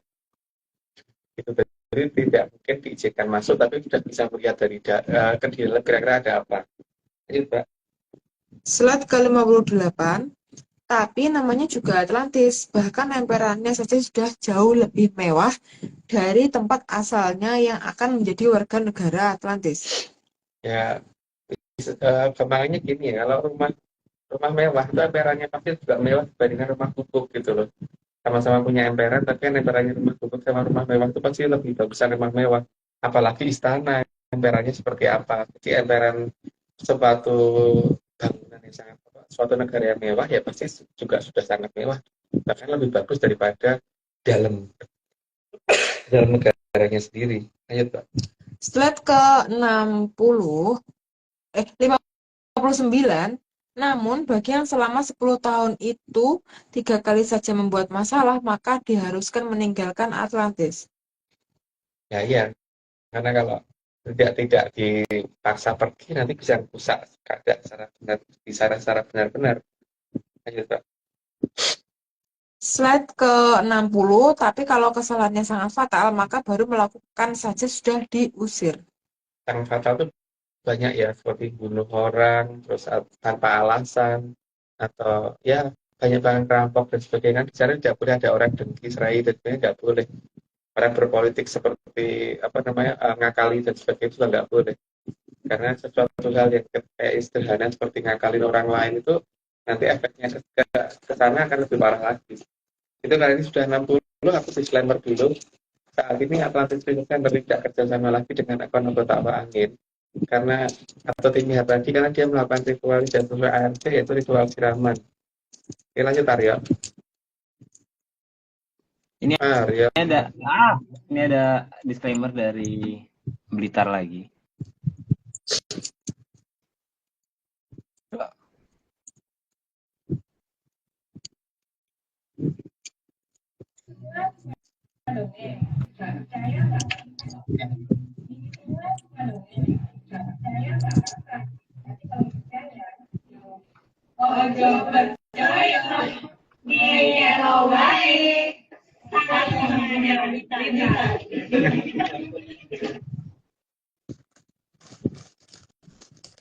Gitu Mas. Aku ada pertanyaan lagi Mas, masih mengenai Punokawan. Ini sih Mas, salah satu Punokawan yang terkenal itu kan maksudnya yang sama ini menjadi tokoh yang apa ya, banyak digemari lah. Selain yang Semar itu kan adalah yang Petro. Nah, dalam beberapa cerita sejarah yang pernah kita sampaikan di ARC juga, beberapa yang masih ada sekarang di umum, beliau itu beberapa kali turun itu dengan beberapa nama, Mas. Maksudnya ada yang beliau menjadi nama Gotrojali, Dawolo, terus juga ada Sabdowolo, kemudian juga kalau di umum itu ada Prabu Gedubel Beh itu Mas, yang dia jadi ya lakon Petro jadi ratu itu. Nah, sebenarnya apa sih Mas maksudnya kenapa ada nggak sih Mas alasan lain selain untuk ini Mas, kan kalau sebelumnya itu kan beliau itu turun dalam berbagai nama supaya bisa tahu toh orang yang beneran tahu dan tidak. Nah, ada nggak sih Mas alasan lain selain itu gitu Mas, beliau itu turun dengan beberapa nama? Yang pertama kan memang seperti Kirulah Semar ya Aryo, bahwa dia tidak mau kemudian diklaim orang yang tidak ngerti bahwa wujud dia turun sebagai apa gitu kan. Karena kalau Misalkan dia pakai aturan Gotro, nama Gotro Jali, itu berarti Gotro itu kan aturan Jali itu putih kan, berarti ngikutin aturan yang benar gitu dari sang yang penting gitu, maksudnya gitu ya. Terus kalau waktu memakai nama Sang Prabu BBB itu kan waktu dia mau kan Daud Kamli Mosodo, dan Waktu apa mas? harus diingat ya Daud Kamli Mosodo itu saat ini lepas dari negara kita, dan itu bentuknya cerit ya Aryo. Jadi bukan apa ya, beda dengan orang banyak mungkin salah yang cerita. Dan saat ini ada di negara yang sedang ditagih balik dan Mosodonya ya, makanya dia terkena goncangan gede berkali-kali gitu loh. Bahkan beberapa tahun yang lalu juga pernah kena tsunami dan sebagainya. Jadi itu untuk menunjukkan bahwa yang pegang jamu sekali Mosodo itu ada saatnya harus mengembalikan dan harus ngerti kembalikannya ke siapa. Kalau salah mengembalikan ke pihak yang keliru ya pasti malah hukumannya lebih berat gitu kan. Dan yang terima itu juga akan kena masalah berat kalau misalkan tidak segera mengembalikan itu ke tempat yang benar gitu. Tidak bisa ngaku-ngaku kuat, tapi karena dia merasa sanggup gitu juga nggak bisa, karena bisa mati bener gitu kalau orang yang tidak sanggup beneran. Terus ketika memakai nama Sabdo Wolo itu berarti kan beliau itu berarti tukang ngilangi kutukan, karena Sabdo Wolo itu berarti menghilangkan kutukan gitu. Tapi kutukan yang bisa dihilangkan adalah kutukan dari terah dewa ke bawah ya Aryo, karena dia seorang Bathara. Jadi kalau dari terah yang di atasnya, Bathara ke atas, dia tidak bisa. Jadi kalau untuk di atasnya Sabdo Wolonya berarti harus Sang Hyang Maharani. Tapi kalau dari atasnya lagi berarti itu tugas dari Sang Hyang Wenang dan sebagainya gitu. Oke. Kalau untuk memakai Sabdo Wolo berarti kalau ada kutukan dari Dewa Dewi, terus Durandara dari apa itu Doro Widodari Hapsara Hapsari gitu, itu bisa diatasi dan Kumoro yang di bawahnya beliau ya. Tugasnya beliau itu. Makanya itu dampingi satria supaya tidak terkena kutukan dari terah itu gitu loh. Itu Arya. Sekalian aja mas, tak abisin pertanyaanku. Ini mas, maksudku apakah ketika beliau menggunakan nama itu, beliau itu bisa ini mas, apa istilahnya apa tadi istilah bahasanya apa mengurangi Mengurangi kutukan, menghilangkan iya, kutukan. mengurangi atau mengurangi kutukan yang sifatnya sabdo jati gitu mas. Apakah beliau tuh bisa gitu seperti itu dulu sih mas, sebenarnya apakah bisa gitu mas? Bisa Aryo, tapi Sabdo Jati yang dikeluarkan Dewa Dewi ke bawah ya, bukan Bathara dari ke atas. Berarti Gitu. apakah kalau ini mas, kalau yang Sabdo Jati itu dikeluarkan oleh Mahaprabu gitu mas, misal? Tergantung Mahaprabunya ketitisan apa, ketitisan Dewa atau ketitisan Bathara atau Betari Aryo. Tapi tetap aja kalau beliau kan sanggup menundukkan Sang Hyang Bathara Teacher ya. Jadi yang artinya yang bisa beliau tundukkan itu tetap bisa beliau hilangkan kutukannya gitu loh Aryo. Oh, Tapi oke. kalau kutukannya dari misalkan Sang Hyang Bathara Wisnu ya nggak bisa beliau. Berarti kalau Tugasnya Sang Hyang Maharani ya. kenapa mas? Kalau dari kalau dari misalkan kutukan dari Bathara Wisnu itu ya berarti Sang Hyang Maharani yang jadi Sabdo Wolonya Aryo. Berarti kalau misalnya konteks keraton Malowapati mas, itu seperti ya gimana mas keratonnya? Karena Keraton Walapati itu hilang karena kena sabdonya Sang Mahaprabu Brawijaya, Sri Joyoboyo. Maka yang karena Sri Joyoboyo adalah titisan dari Bathara Wisnu, maka yang bisa mudar atau melepas itunya kutukan itu adalah Sang Hyang Maharani, itu bukan Kilurah Petro gitu. Tapi apakah ini mas, maksudku ketika mengurangi kutukan itu, apakah ada syarat-syarat tertentu atau ada kriteria-kriteria tertentu yang harus dilakukan oleh rakyatnya gitu mas, rakyat seisinya ya, termasuk penggawa keratonnya mas?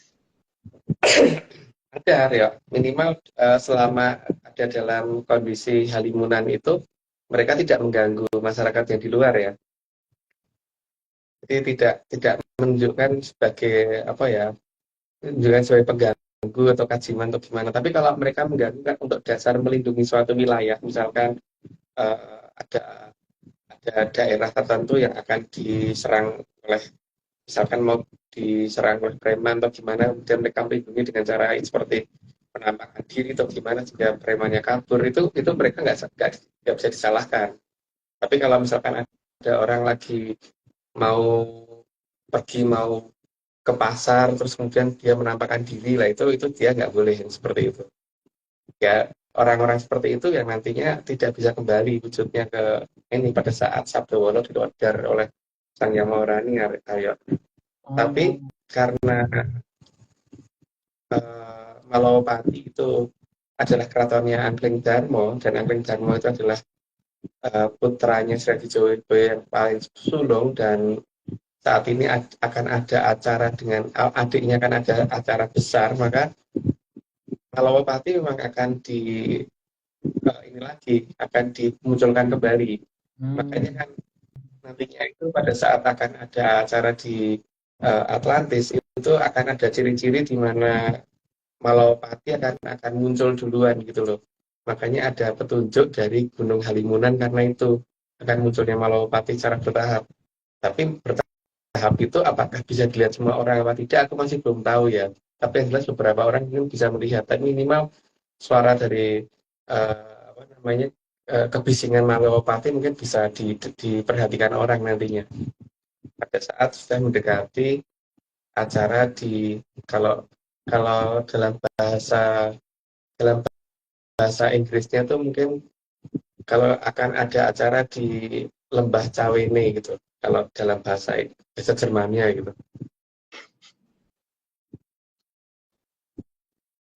Oke, Mas. Nah, berarti maksudnya selama ini tuh Keraton Wolowapati itu ini ya, Mas, maksudku eh apa istilahnya ya? Tidak hilang tapi itu cuma nggak apa ya? Pindah pindah pindah alam, nggak pindah alam sih. Apa ya Kelimunan bahasanya, Mas? berarti ketutupan, Ketutupan aja berarti ya, Mas. Maksudku ketutupan aja ya. Yang bisa menghilangkan itu Sang Yang Maharani, dan karena Sang Yang Maharani itu yang eh, nantinya akan datang bersama. Nah, kan yang Sang Yang Maharani juga yang punya acara nanti di Atlantis nanti, makanya beliau pasti akan berusaha untuk supaya kakak sulungnya Kanjeng Ratu juga bisa hadir kan Aryo.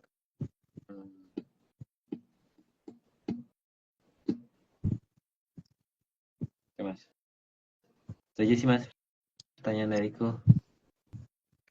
Kalau gitu aku tanya Mas, karena Arek ngomongin yang Sabdowolo tadi itu, aku tuh eh, kepo sama, ada nggak sih Mas ciri-ciri yang ketempatan Sabdowolo dan apa hubungannya dengan jangka yang akan adanya jalmo tan kena engino atau manusia yang tidak bisa dihina, itu apa tuh Mas? Hubungannya ada nggak? Ada Mbak, karena orang yang ke tempat apa yang dikatakan Jamotan karena ingin itu nggak bisa dihina, itu berarti kan dia ngomong sama Sabdowolo, baik dari pihak Petronya maupun Sang Hyang Maharaninya. Maka orang seperti ini makin banyak dikutuk orang yang untuk mau celaka sendiri gitu loh Mbak. Ciri-ciri yang paling utama itu. Jadi kalau ada orang berani mengatakan, oh kamu kalau melakukan gini nanti akan gini gini gini, nanti dia sendiri yang akan kena kayak gitu karena dia punya Sabdowolo yang ngomong dia gitu. Apalagi dia yang ngomong kalau Sabdowolonya itu adalah Sang Hyang Maharani ya. Kalau yang ngomong Petro aja balik, apalagi yang ngomong Sang Hyang Maharani. Jadi kalau dikatakan, kamu nanti akan susah kalau gini gini gini, yang susah orang itu. Itu ciri-ciri orang yang jamutan kena inginan karena ngomong sama Sabdowolo Mbak.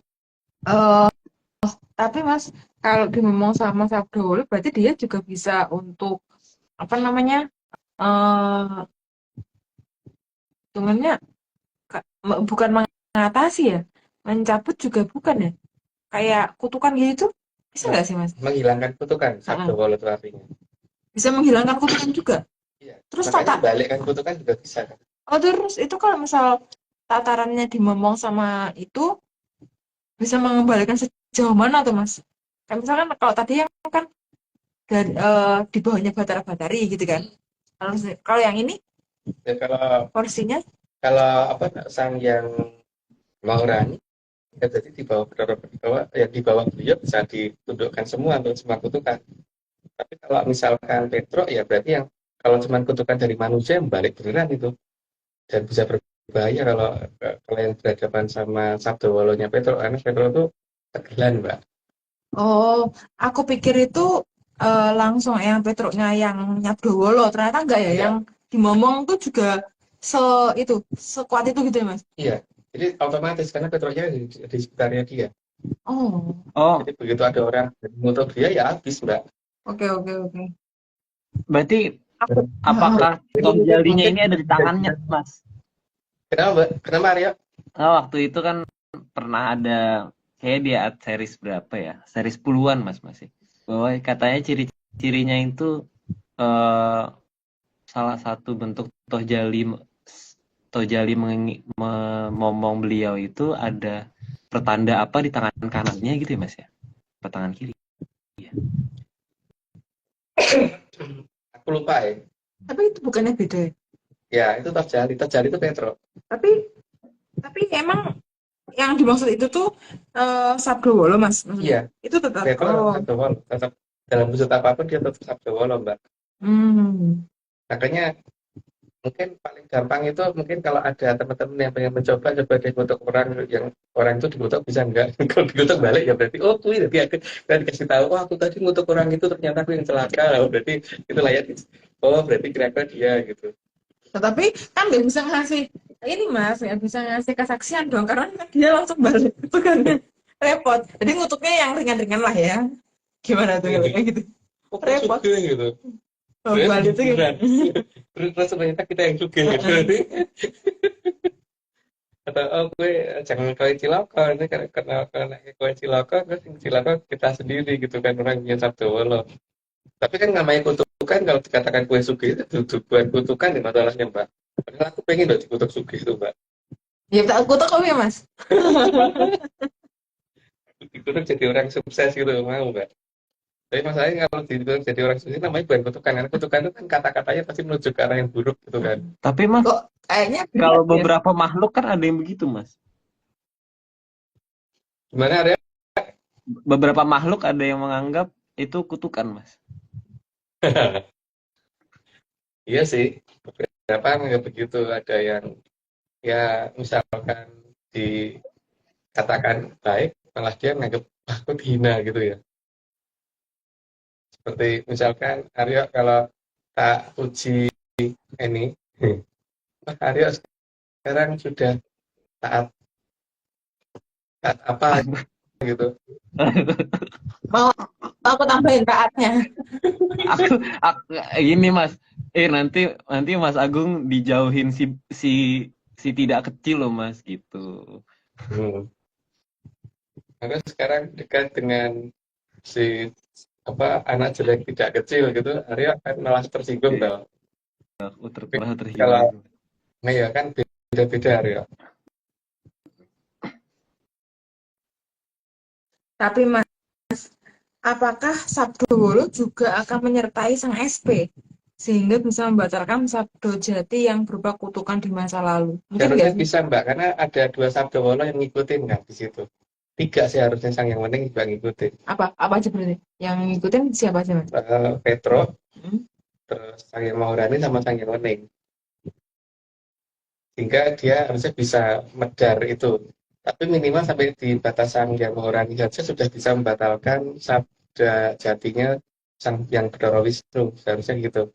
Berarti kalau untuk tatarannya si Sabdonya si Batara Teacher bisa banget dong Bisa Mas. banget, kalau itu Petro aja cukup. Hmm. Kayaknya dia pernah menduduki tahtanya kayangan kan, berarti pernah menang terhadap Bathara Teacher kan. Gitu. Terus ada nggak sih Mas syarat dari seluruh masyarakat Malawapati serta kerajaannya untuk kembali terbebas dari sabdo yang ada di akhir zaman Kolodworo. Ya, itu tadi Mbak. Yang penting selama ini ya tunduk dulu sebelum tidak mengganggu orang yang di luar itu, tidak menampakkan diri sebagai makhluk yang menyeramkan dan tidak mengganggu kehidupan masyarakat yang di luar itu, maka mereka berhak untuk kembalikan jadi manusia kembali gitu. Apakah sekarang mereka diwujudkan jadi makhluk yang menyeramkan, Mas? Tidak. Tapi masalahnya kan kalau mereka aneh-aneh, sekarang godain dan sebagainya, godain orang yang di luar itu gitu. Dan mereka diuntungkan dengan waktu yang dijalankan lebih lebih lebih cepat daripada di sini gitu. Jadi sekian zaman kalau itu mereka mungkin akan merasakan itu hanya beberapa tahun, jadi bukan seperti kita yang sudah sampai berganti-ganti generasi gitu. Dan di sana juga punya aturan yang hampir mendekati kayangan gara-gara kena sabdonya Bathara Wisnu kan. Berarti mereka sama sekali nggak boleh keluar dari lingkarannya mereka sendiri, Mas? Sebenarnya boleh, tapi jangan sampai bikin orang di luaran takut. Itu berarti dia sama aja kayak peradaban yang lainnya yang menutup gitu gitu nggak sih, Mas? Iya, makanya itu yang ditiru sebenarnya sama beberapa kerajaan yang saat ini nggak kelihatan. Oh, jadi awalnya itu dari Iya, Malopatinya dulu, setelah itu yang lainnya ngikutin ngikutin gitu itu, ya. iya. Karena sistemnya itu sangat berjalan gitu ya. Iya,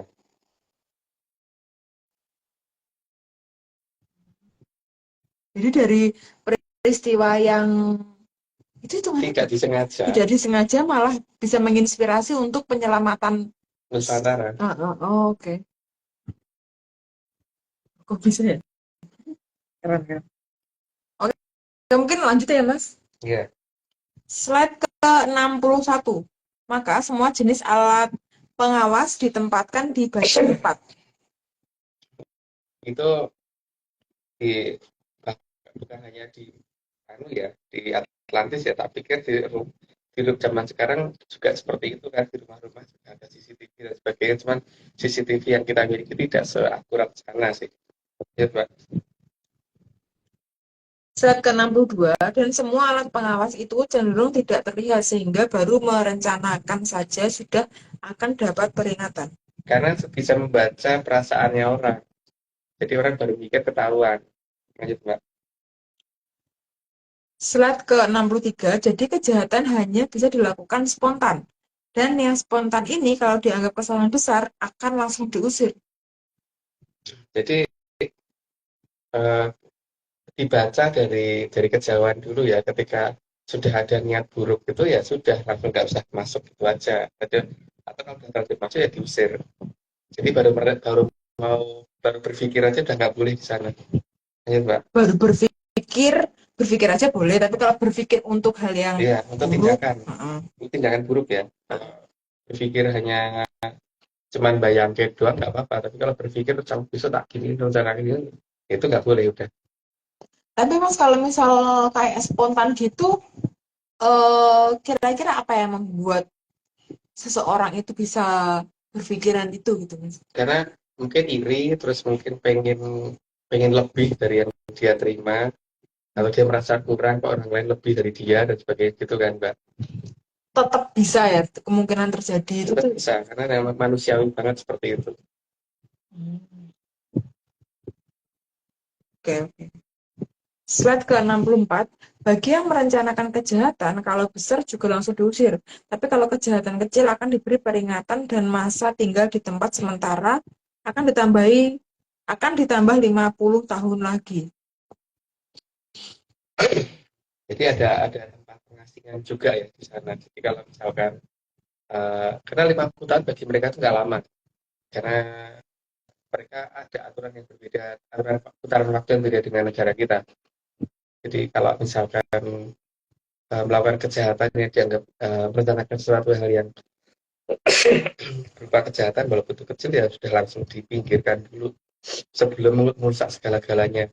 Lanjut Pak. Mas, tapi kalau dikatakan di sana waktunya itu 50 tahun itu tuh nggak lama, apakah mereka akan merasa kalau itu tuh suatu bentuk peringatan gitu loh? Apakah mereka akan belajar dari itu gitu? Sekarang gini aja Mbak, orang baru seminggu mati internet aja mesti pengennya segera dan ini toh Mbak, atau mati listrik seminggu aja deh.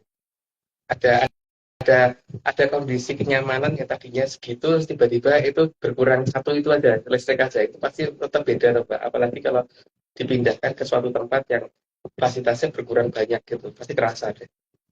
Kalau berkurang banyak itu sejauh mana Mas yang akan dia dapat fasilitasnya? Seminim apa ya gitu? Apakah kayak kembali lagi ke hutan rimba atau kayak Enggak, gimana? kalau pribadi mah enggak, tapi mendekati peradaban yang di luaran.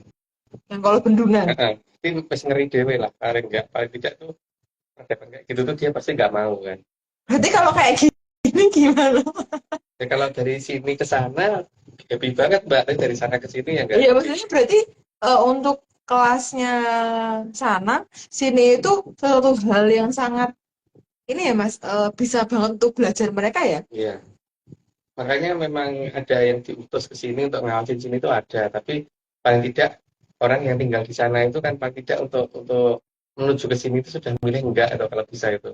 Seperti kita kalau misalkan tiba-tiba disuruh masuk ke daerah yang sangat kumuh itu kan juga ngapain sih gitu kan.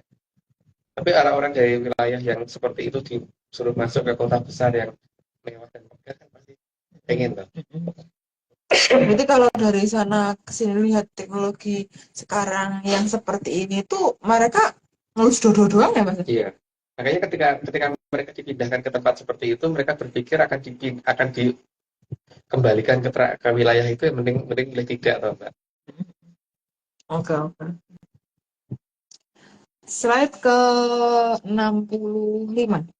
Penambahan waktu 50 tahun itu untuk menjaga ketentraman kota dan untuk memberi rasa kapok kepada yang mau berbuat tidak baik. Nggak perlu jelasin deh, lanjut aja. Slide ke 66, maka di Atlantis tidak ada penjara. Karena di sana memang bukan zaman kolong bendu ya, berarti bukan hukum di atas segala-galanya, tapi pengertian di atas segala-galanya. Lanjut, Mbak.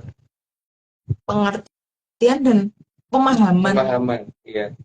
Pemahaman akan alam dan pemahaman akan seperti apa sih seharusnya terhadap kita berbuat terhadap orang lain gitu. Berarti tingkat kesadarannya sangat tinggi dong, Mas. Iya. Slide ke 67, di Atlantis juga ada hutan. Dan tanaman yang ditanam di hutan bukan tanaman yang berbahaya bagi manusia. Jadi di sana tanaman yang mengandung racun, terutama kayak yang bisa bunuh orang, apalagi jamur tiba nggak mungkin ditanam di sana. Mas, kalau ngomongin tumbuhan, aku jadi ingat itu. Kenapa ada tumbuhan yang dia memakan air, maksudnya minum air doang, sama ada yang pemakan hewan. Dan di salah satu nama tumbuhan itu tuh ada yang disebut kantong semar. Kenapa kata-kata semar dijadiin hal yang konotasinya itu tuh buruk? Semar itu yang dimakan kan Trasatrio, Mbak. Sementara kantong semar itu yang dimakan kan bangsa serangga. Serangga dari terah mana? Jurbikso. Nah, iya. Yang dimangsa kan itu kan oleh kantong semar, karena kan semar yang akan berasal Durbekso gitu loh Mbak. Oke. Tapi yang nyiptain kantong semar? Nggak tahu yang memberikan nama kantong semar itu siapa nggak tahu, tapi yang jelas tidak mungkin kantong semar makan orang. Iya dong. Ya emang dia makan serangga sih Mas, emang dengan getahnya itu. Iya. Ya. Mungkin itu kode guys Mas. Selain celengan, mungkin itu menginspirasi celengan loh Mas. Semoga Mbak. Tapi saat ini belum ada pemberitahuan lebih lanjut ya dari baik. Oke. Slide ke 68, maka di hutan-hutan Atlantis tidak akan ditemukan tanaman yang beracun. Sehingga tidak akan ada bahan yang bisa dipakai untuk bunuh orang gitu. Untuk racun orang itu nggak ada gitu. Karena memang di sana tidak ada. Lanjut, Mbak. Slide ke 69, maka tanaman yang merupakan tanaman kegemaran para Drubrixo juga tidak akan ada di Atlantis. Dari baunya ya. Kalau gambar diperiksa sama dengan manusia kan lain. Kalau orang kan senang sesuatu yang baunya tuh wangi gitu, seperti mawar, melati, dan yang lain-lain. Kalau diperiksa kan ya bau ya tidak sedap lah kan kalau kita mencium tuh pasti kabur lah daripada mendekat atau mungkin disingkirkan bau itu gitu. Lanjut, Mbak. Slide ke-70, areal hutan ada di seputaran garis batas Atlantis, juga ada di dekat taman-taman kota. Nah, itu nggak perlu jelasin ya. Lanjut aja, Mbak.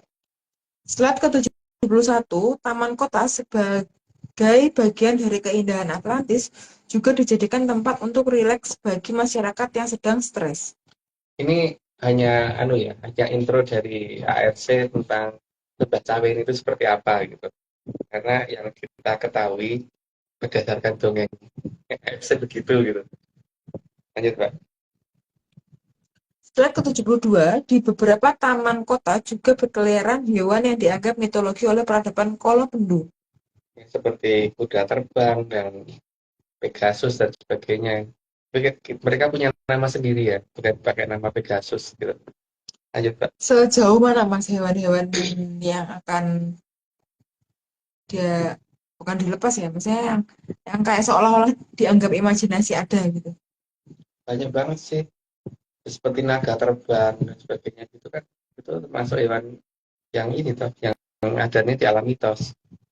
Kalau burung ponik itu masuk nggak Mas? Masuk. Itu grupnya sini, Iya. grupnya Simba. Pokoknya yang dianggap nggak ada itu ada di sana, tapi yang tidak berbahaya. Kalau seperti naga terbang itu mungkin orang belum itu kan berbahaya, enggak, karena dia nggak mangsa manusia, itu sebenarnya mangsa itu tanaman. Oh dia makannya tanaman. Tanaman seharusnya. Hmm. Memang bisa mengeluarkan api, lucu banget. bisa mengeluarkan api. Tugas dia kan nanti justru malah untuk menghabisi jamur tipe itu. Maksudku bukannya dia kayak bison suka gitu makan. berarti bentuknya, Mas. Gimana, Aryo? Dia kayak besar, gede doang gitu loh, Mas. Gede tapi terus makannya rumput gitu, Mas. Ya kan lucu kan? Loh, tapi masalahnya ini konteksnya naga mana nih? Naga yang dia panjang atau naga yang dia bantet? Naga yang punya sayap, jelas. Nah kan, ya Bukan panjang-panjang banget, tapi yang berarti naganya sayap. yang digambarin yang di Eropa itu Mas? Iya, kayak gitu. Oh itu lucu Mas kalau itu. Nah, Iya. Irungnya kan kayak kerbau. Iya. yang mana sih, Mbak? Yang ini naga yang itu loh, yang di Barbie. Kalau kamu nggak tahu, Oh, yang ya kamu kakinya nonton 4. Barbie dulu lah. Yang kakinya 4. Iya, iya. Ya. Soalnya tuh aku pernah ini, Mas, pernah belajar type jenis-jenis naga itu. Yang kakinya 4, kakinya 2, nggak punya kaki, punya sayap gitu loh. Mungkin nggak sih Mas nanti di sana ada celeng terbang? Itu aku belum lihat, Mbak. Karena Siapa celeng kan tahu. pernah berbeda, Mbak. Iya. Nggak mungkin. Apa ya yang itu? Jadi yang lucu-lucu lah Mas ya kayak gitu ya. Iya. Berarti dia kelihatan gede gitu tapi dia santuy gitu ya. Iya. Keren banget. Oke. Lanjut ya Mas. Slide ke-73. Hewan mitologi yang ada sangat banyak dan salah satunya rusa yang bisa terbang. Ya, itu termasuk yang digunakan oleh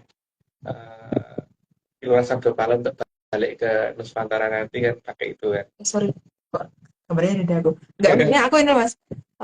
Kebetulan di belakang ada gambarnya rusa tuh Mas. Enggak sih Mas? Ini nih. Ini satu. Bisa ada 2 nih Mas. Oh iya. Kebetulan Ini aja. rusa bunga. Ada bunganya.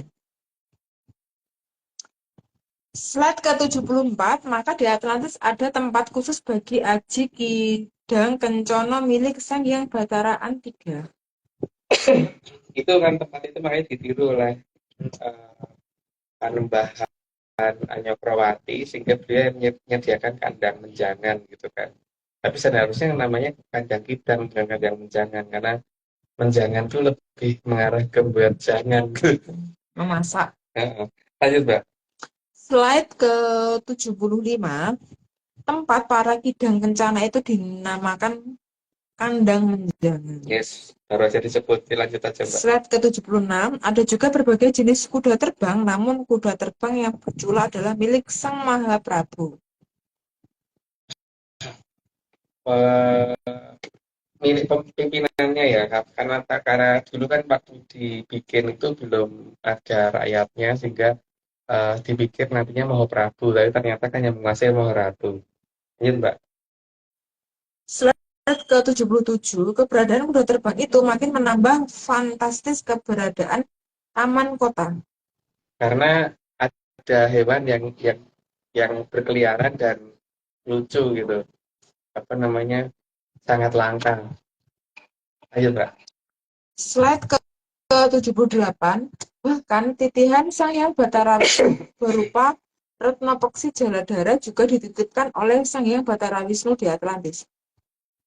Jadi seperti Garuda Yaksa gitu. Tapi yang bentuknya Retna Peksi Jaladhara yang di Atlantik. Kalau Garuda Yaksanya enggak sih. Ayo, Mbak. Slide ke-79, tempat Garuda Yaksa sering turun dinamakan Taman Untara Segara, yang merupakan nama dari kayangan Sang Hyang Batara Wisnu. Dan dibangun mirip miniaturnya Untara Segara. Lanjut, Mbak. Slide ke-80, angsa yang menjadi titihan Sang Hyang Batara Brahma juga ada di Atlantis. Dan itu ada tempatnya luas lagi, ada ngasih angsana gitu. Lanjut, Mbak. Slide ke-81, angsa milik Sang Hyang Batara Brahma cukup besar sehingga bisa dinaiki manusia. Gede banget sih. Jadi kayak angsa-angsaan yang di kolam-kolam itu yang di Yang segede di itu. kayu, Ya, yang di kayu air. kayak sepeda itu ya, sepeda Sebesar air. itu kira-kira. Berarti bisa buat dua dong, Mas. Dua orang kan. Ya bisa. Itu nanti kalau kayak gitu pegangan apa ya, Mas? Dengan airnya. Gitu, Mbak. Oke. Slide ke-82, namun tidak ada yang diizinkan oleh angsa tersebut karena itu milik dari Sang Hyang Batara Brahma. Nggak akan ada yang kuat soalnya juga. Daripada berusaha mendekat malah pingsan atau malah didorong sama si angsanya, mending jangan. Katanya tadi hewannya nggak Iya, nggak galak. berbahaya. Tapi kalau dia dipaksa mungkin tapi ya cuman hanya sebatas bikin takut sih biasanya. Tapi kalau nggak dideketin, masa dia nggak diem aja, Mas? Enggak, kabur kalau enggak. Oh. Kayak mau menyerang gitu aja kan udah pasti orang kabur duluan juga. Slide ke-83, tempat angsa itu dinamakan Taman Dersila Geni, seperti nama kayangan Sang Hyang Batara Brahma. Dan bentuknya miniatur bersilogeni beneran gitu. Jadi bukan hanya nama, tapi ada bentuk miniaturnya di sana. Ingat, Mbak. Slide ke-84, sedangkan kolam tempat si angsa sering berenang dinamakan Ciangsana. Karena di tempat kita itu dulu pernah ada kedesaan Bromo, yaitu Panembahan Senopati, maka nama ini harusnya nggak jauh dari keratonnya Panembahan Senopati yang ada di negara kita ya. Lanjut, Pak. Slide ke-85, Ciangsana dari kata air, tempatnya angsa, karena na dari kata sasana yang berarti tempat. Itu sudah cukup jelas ya. Si air, angsa yang berada di air, nah sasana tempat khusus untuk angsa. Air tempat khusus untuk angsa. Ya, berarti pasti berupa danau kan itu. Ayo, Mbak. Slide ke-86, dan tingkah laku dari si angsanya Sang Hyang Batara Brahma ini yang paling banyak penggemarnya. Karena gerakannya lucu dan gede, tapi ya kalau dua angsanya itu lagi saling mendekat kan kayak ada tanda love gitu toh, Mbak. Lanjut. Pertanyaanku, Mas, apakah dia juga punya anak-anak angsanya itu? Ada. Terus apakah anakannya itu juga akan sekeren? Iya. Terus angsa yang tunggangannya Batara Brahma tadi itu, apakah dia akan juga suatu saat ganti regenerasi terus dia balik ke kayangan ya itu? Nah itu aku nggak tahu, tapi yang jelas memang dia sering dipanggil untuk kembali ke kayangannya Bathara Brahma. Karena kalau Bathara Brahma menggunakan, dia harus menggunakan itu kan. Oke. Slide ke-87, maka kolam Ciangsana dibuat sebagus mungkin oleh Bambang Proboskusumo. Karena selain tempatnya indah dan menarik, juga harus ada unsur romantis di situ. Lanjut, Pak. Slide ke-88, Penunjukan Tumenggung juga sudah dilakukan oleh Bambang Prabokusumo, dan Tumenggung salah satunya Dewi Wurian yang merupakan cucu dari Sang Hyang Hanantaboga. Jadi Wurian itu dewanya ular kalau di Jawa. Dan itu ditunjuk karena supaya daerah sana tidak ada hewan yang berbahaya berupa ular. Lanjut, Mbak. Slide ke-89, Dewi Wurian di Atlantis dikenal sebagai Nyai Blorong.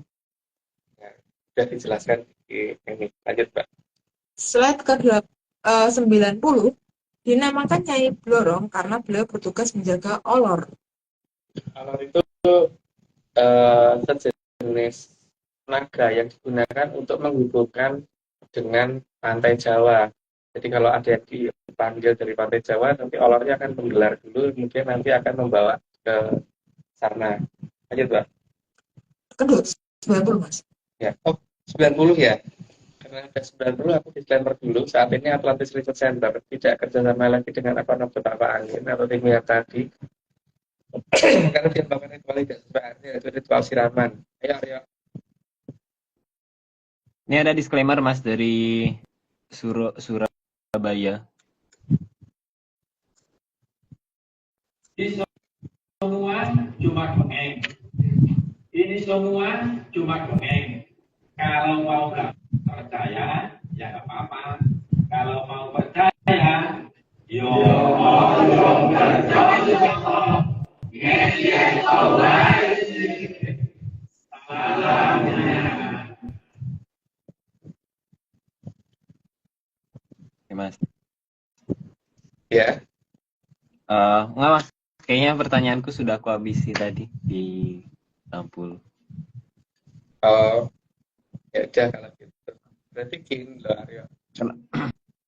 Ini kan kita sudah berkali-kali mengingatkan ya bahwa Minggis itu atau negara yang menjadi rajanya Jarum.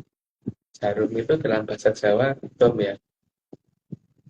Raja atau King Jarum gitu.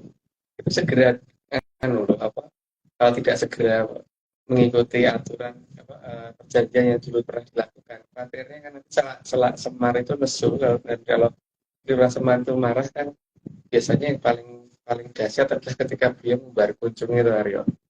Sebelum beliau membar kunjungnya di negara itu, sebaiknya loh segera perjanjian itu dilakukan gitu. Kalau kita kan tidak berhak untuk ini ya, memaksa, karena memang itu perjanjiannya bukan dengan kita tuh, Aryo. Tapi paling tidak kita hanya bisa mengingatkan karena kebetulan kita diminta untuk memberitakan itu gitu. Saat durunge Semar membar kunjungnya kono loh, saat durunge itu Semar terjadi gitu aja.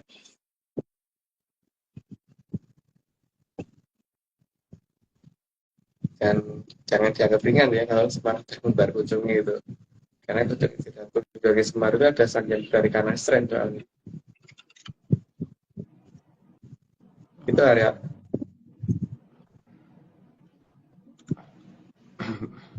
Berarti ada pertanyaan.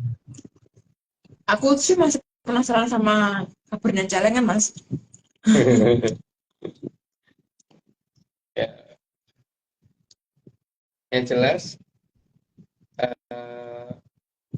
kita lihat aja deh apakah nanti Celengan akan digunakan apa tidak gitu. Tapi kalau Celengan tidak digunakan itu tidak mungkin ada yang sampai menyerahkan diri, karena daerah itu tidak mungkin dimasukin air gitu kan. Dimasukin air itu pasti akan ke bawah karena itu daerah pasir. Jadi pasti yang membuat menyerah itu pasti Celengan. Tapi Mas, enggak, ini konteksnya lain, sorry Mas. Aku ini menyandar pernah nanya ke aku soalnya. Apakah kita juga perlu ikut nyelengin diri sendiri, Mas? Dalam artian dia akan nyeleng, Mas. Celengan di sini yang berhubungan dengan Joko ya tak ceritakan, Aryo. Kalau nyelengin diri sendiri itu terserah aja. Tapi memang pada dasarnya kan kita kalau punya celengan kan hidupnya makmur, Aryo. Tapi Mas, konteks nyelengin diri sendiri itu kadang bisa cemburu, Mas. Nyelengin diri sendiri berarti membawa diri ke celengan. Iya nggak sih? Ngelengin diri sendiri. Tapi pada dasarnya Oke. kan ya, kalau kita punya celengan tuh makmur gitu kan Aryo. Kalau kita nggak punya celengan nggak makmur gitu kan. Berarti yang tepat mungkin kata-katanya punya celengan gitu ya sih Mas. Kalau punya celengan tuh makmur. Tapi kalau nyelengin diri sendiri itu jangan-jangan dirinya jadi celeng. Bisa? Ya janganlah kalau mau jadi celeng. Oke, Mas. Itu Aryo jelas ya. Jadi pokoknya negara linggis yang begitu, yang jadi apa tadi Mas? Rajanya jarum. Kacanya jarum. Bukan jarum rokok loh ya. Tapi mungkin lebih tepatnya persatuan Raja Jarum, Mas. Karena kan ada depannya ada persatuan. Karena kan Persatuan Raja Jarum. beberapa negara. Beberapa raja. Karena itu yang perjanjian pertama itu sih. Nanti yang kedua ada lagi kan perjanjian itu pertama 5 negara. Setelah itu nanti banyak negara sih habis itu. Tapi paling tidak itu jangan dianu dulu. Mereka harus mengerahkan itu segera. Dan kalau tidak, mereka sebenarnya juga rugi sendiri loh karena armada dagang mereka jadi terganggu kan. Liga begitu. Jadi tinggal duluan mana antara mereka akhirnya sadar karena mereka rugi karena jalur pelayarannya terganggu dengan mereka keburu kena ngamuknya Kilurah Semar yang kemudian membar kunjungi di negara itu gitu.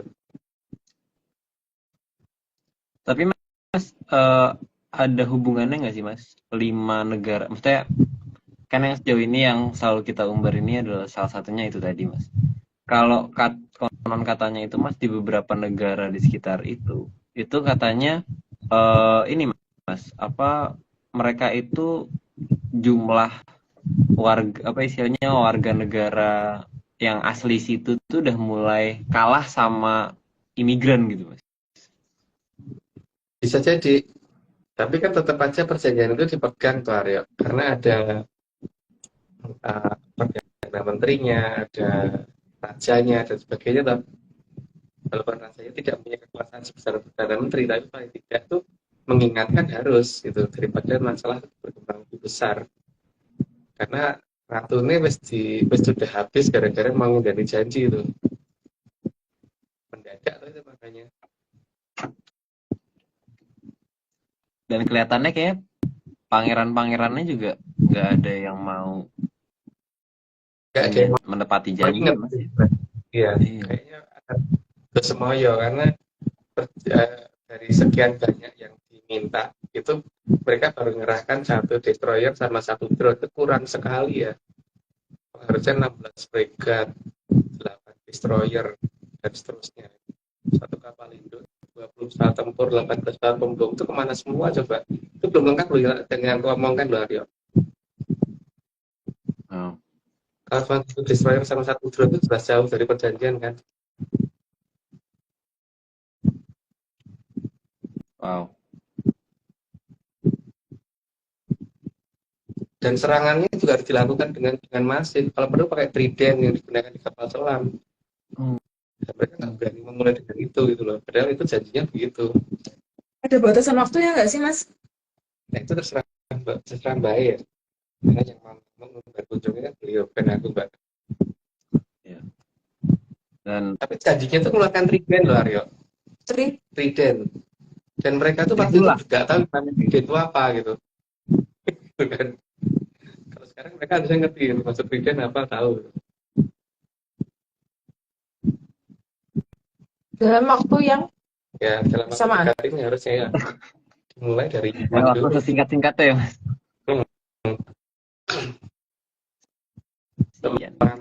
Daerah yang harus diamankan itu lah ya bentuk diamankan kayak gitu kan.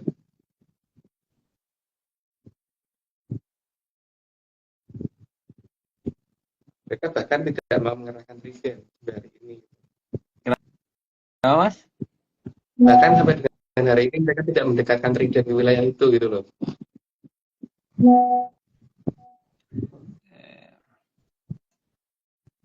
Tapi janjinya begitu dulu, dan waktu janji mereka belum tahu trident itu apa, fregat itu apa, destroyer itu apa, mereka belum tahu. Dan yang ngasih nama itu siapa Mas? Dulu waktu janjian itu. Ya itu dari ini ya, tak sebut namanya ntar kayak anu banget sih. Itu mereka punya lah perjanjian itu. Dan waktu itu mereka nggak tahu itu nama apa aja, itu mereka nggak ngerti karena mereka makanya setuju karena mereka nggak tahu. Tapi sekarang mereka tahu karena nama-nama itu kan munculnya mereka sendiri ngasih nama akhirnya. Ya, dan mereka sebenarnya bangga ya Mas. Ini Bangga ini Kepemilikan. berarti namanya, sorry Mbak, gimana Mbak? Enggak, kamu gimana mau bertanya apa? Oh, enggak berarti ini namanya kebetulan terencana ya Mas? Iya, kebetulan yang terencana. Ya kita lihat aja nanti ke depan gimana. Yang jelas sabar Kilura Semar sampai seberapa lama gitu untuk menunggu, karena mereka juga punya hak untuk konfirmasi tuh Aryo, bahwa mereka itu mendengarkan eh, yang disuruh beneran atau bukan gitu kan. Jadi seperti kasusnya kalau aku punya utang ke Aryo, kalau misalnya lagi Mbak Vicky kan juga aku harus konfirmasi dulu Mbak Vicky itu suruhannya Aryo kok enggak kan. Ada masa itu tak pasti Aryo. Masa belum yakin. Masa belum yakin juga ada atau mereka. Jangan-jangan diikuti ternyata bukan ini yang harusnya diikuti gitu kan. Jadi statusnya kan kita ini kayak debt collector gitu kan. Debt collector itu datang kan belum tentu oh jangan-jangan dia debt collector beneran atau cuman debt collector palsu gitu kan.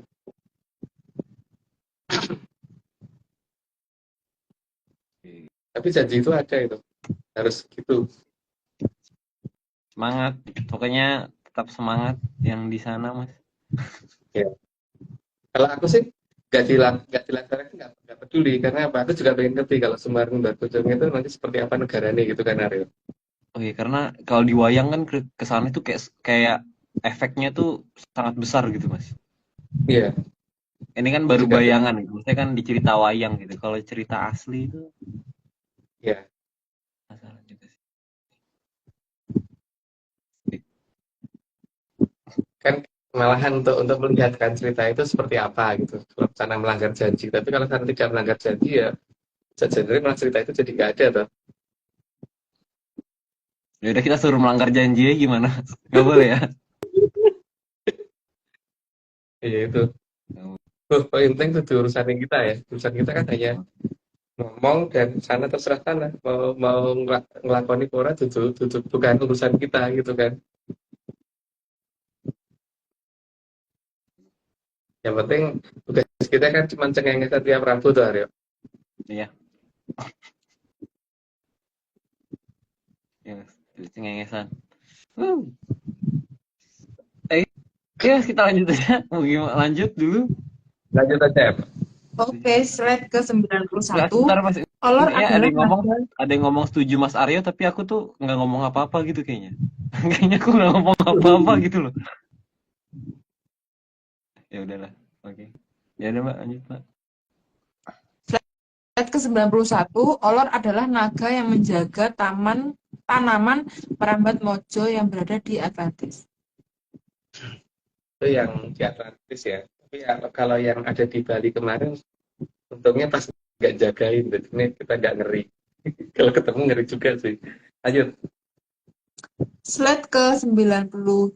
Selain itu, olor yang digunakan oleh penguasa Atlantis untuk mendatangkan orang dari peradaban Kolobendu yang dikehendaki penguasa Atlantis.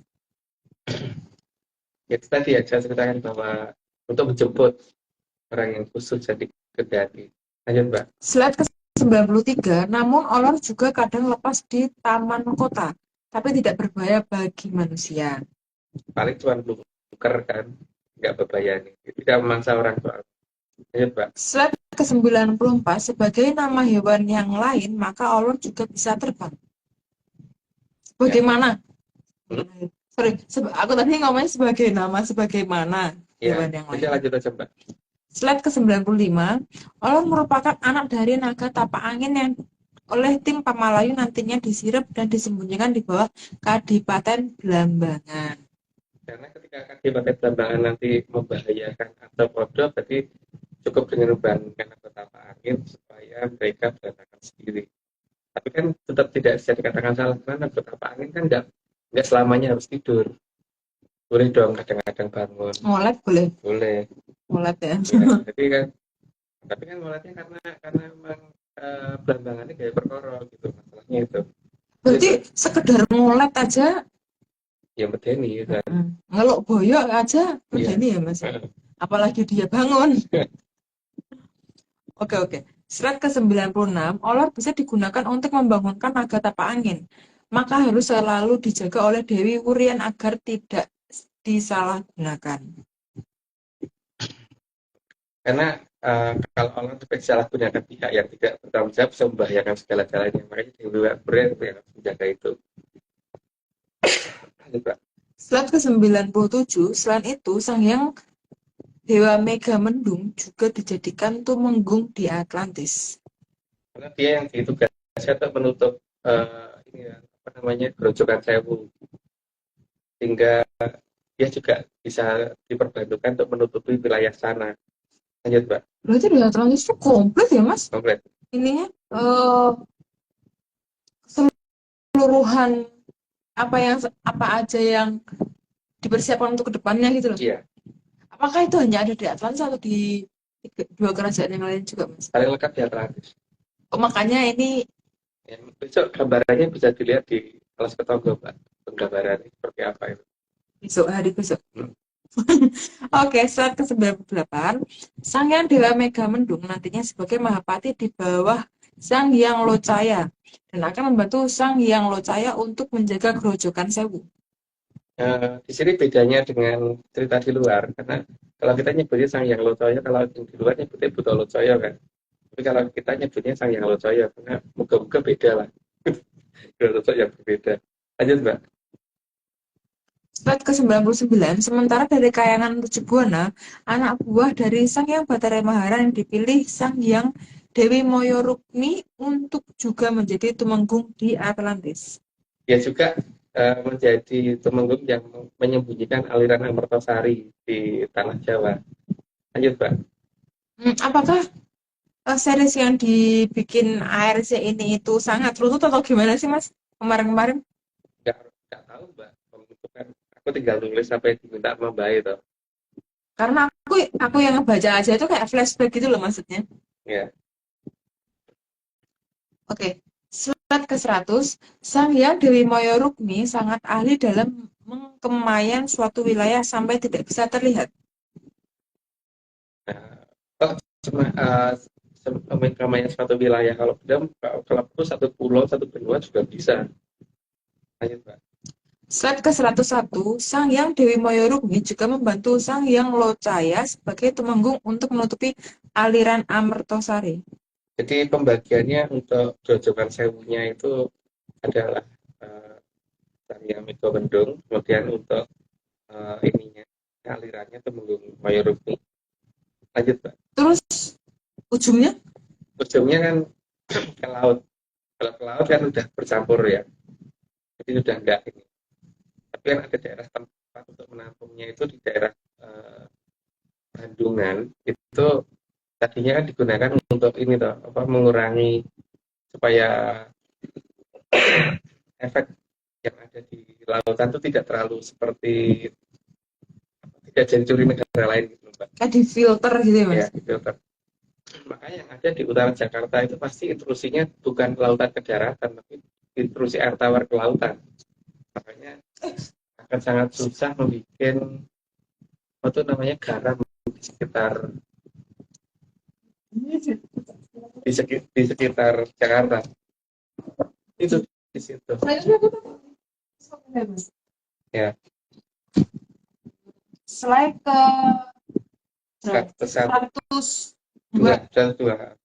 Sang Hyang Dewi Moyorukmi juga sering disebut Nyai Ageng Cililitan yang senang membantu para among tani di sepanjang aliran Amertasari.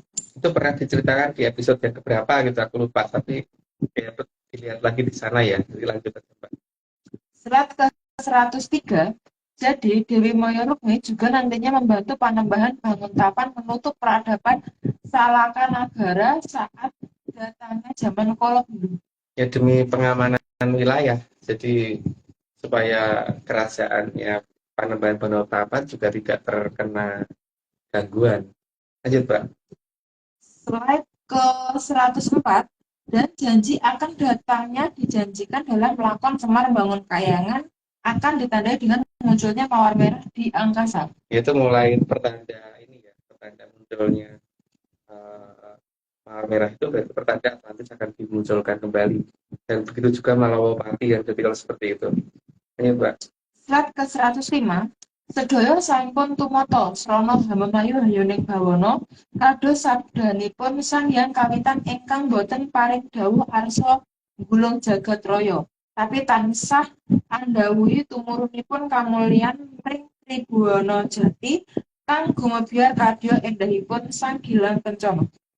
Jadi pada dasarnya kalau menurut AFC Jagat Raya ini tidak akan pernah digulung karena sabdo dari Sang Hyang Kawitan itu Hamemayu Hayuning Bawana, bukan merusak Bawana, bukan gulung Bawana dan sebagainya. Itu dulu, Arya. Halo. Iya mas. Oh iya, lupa aku lupa nggak bisa kelihatan ya. Sudah selesai, Arya. Oke, kalau gitu kita langsung tutup aja mas. Ya. Oke. Bentar mas, nyari dulu.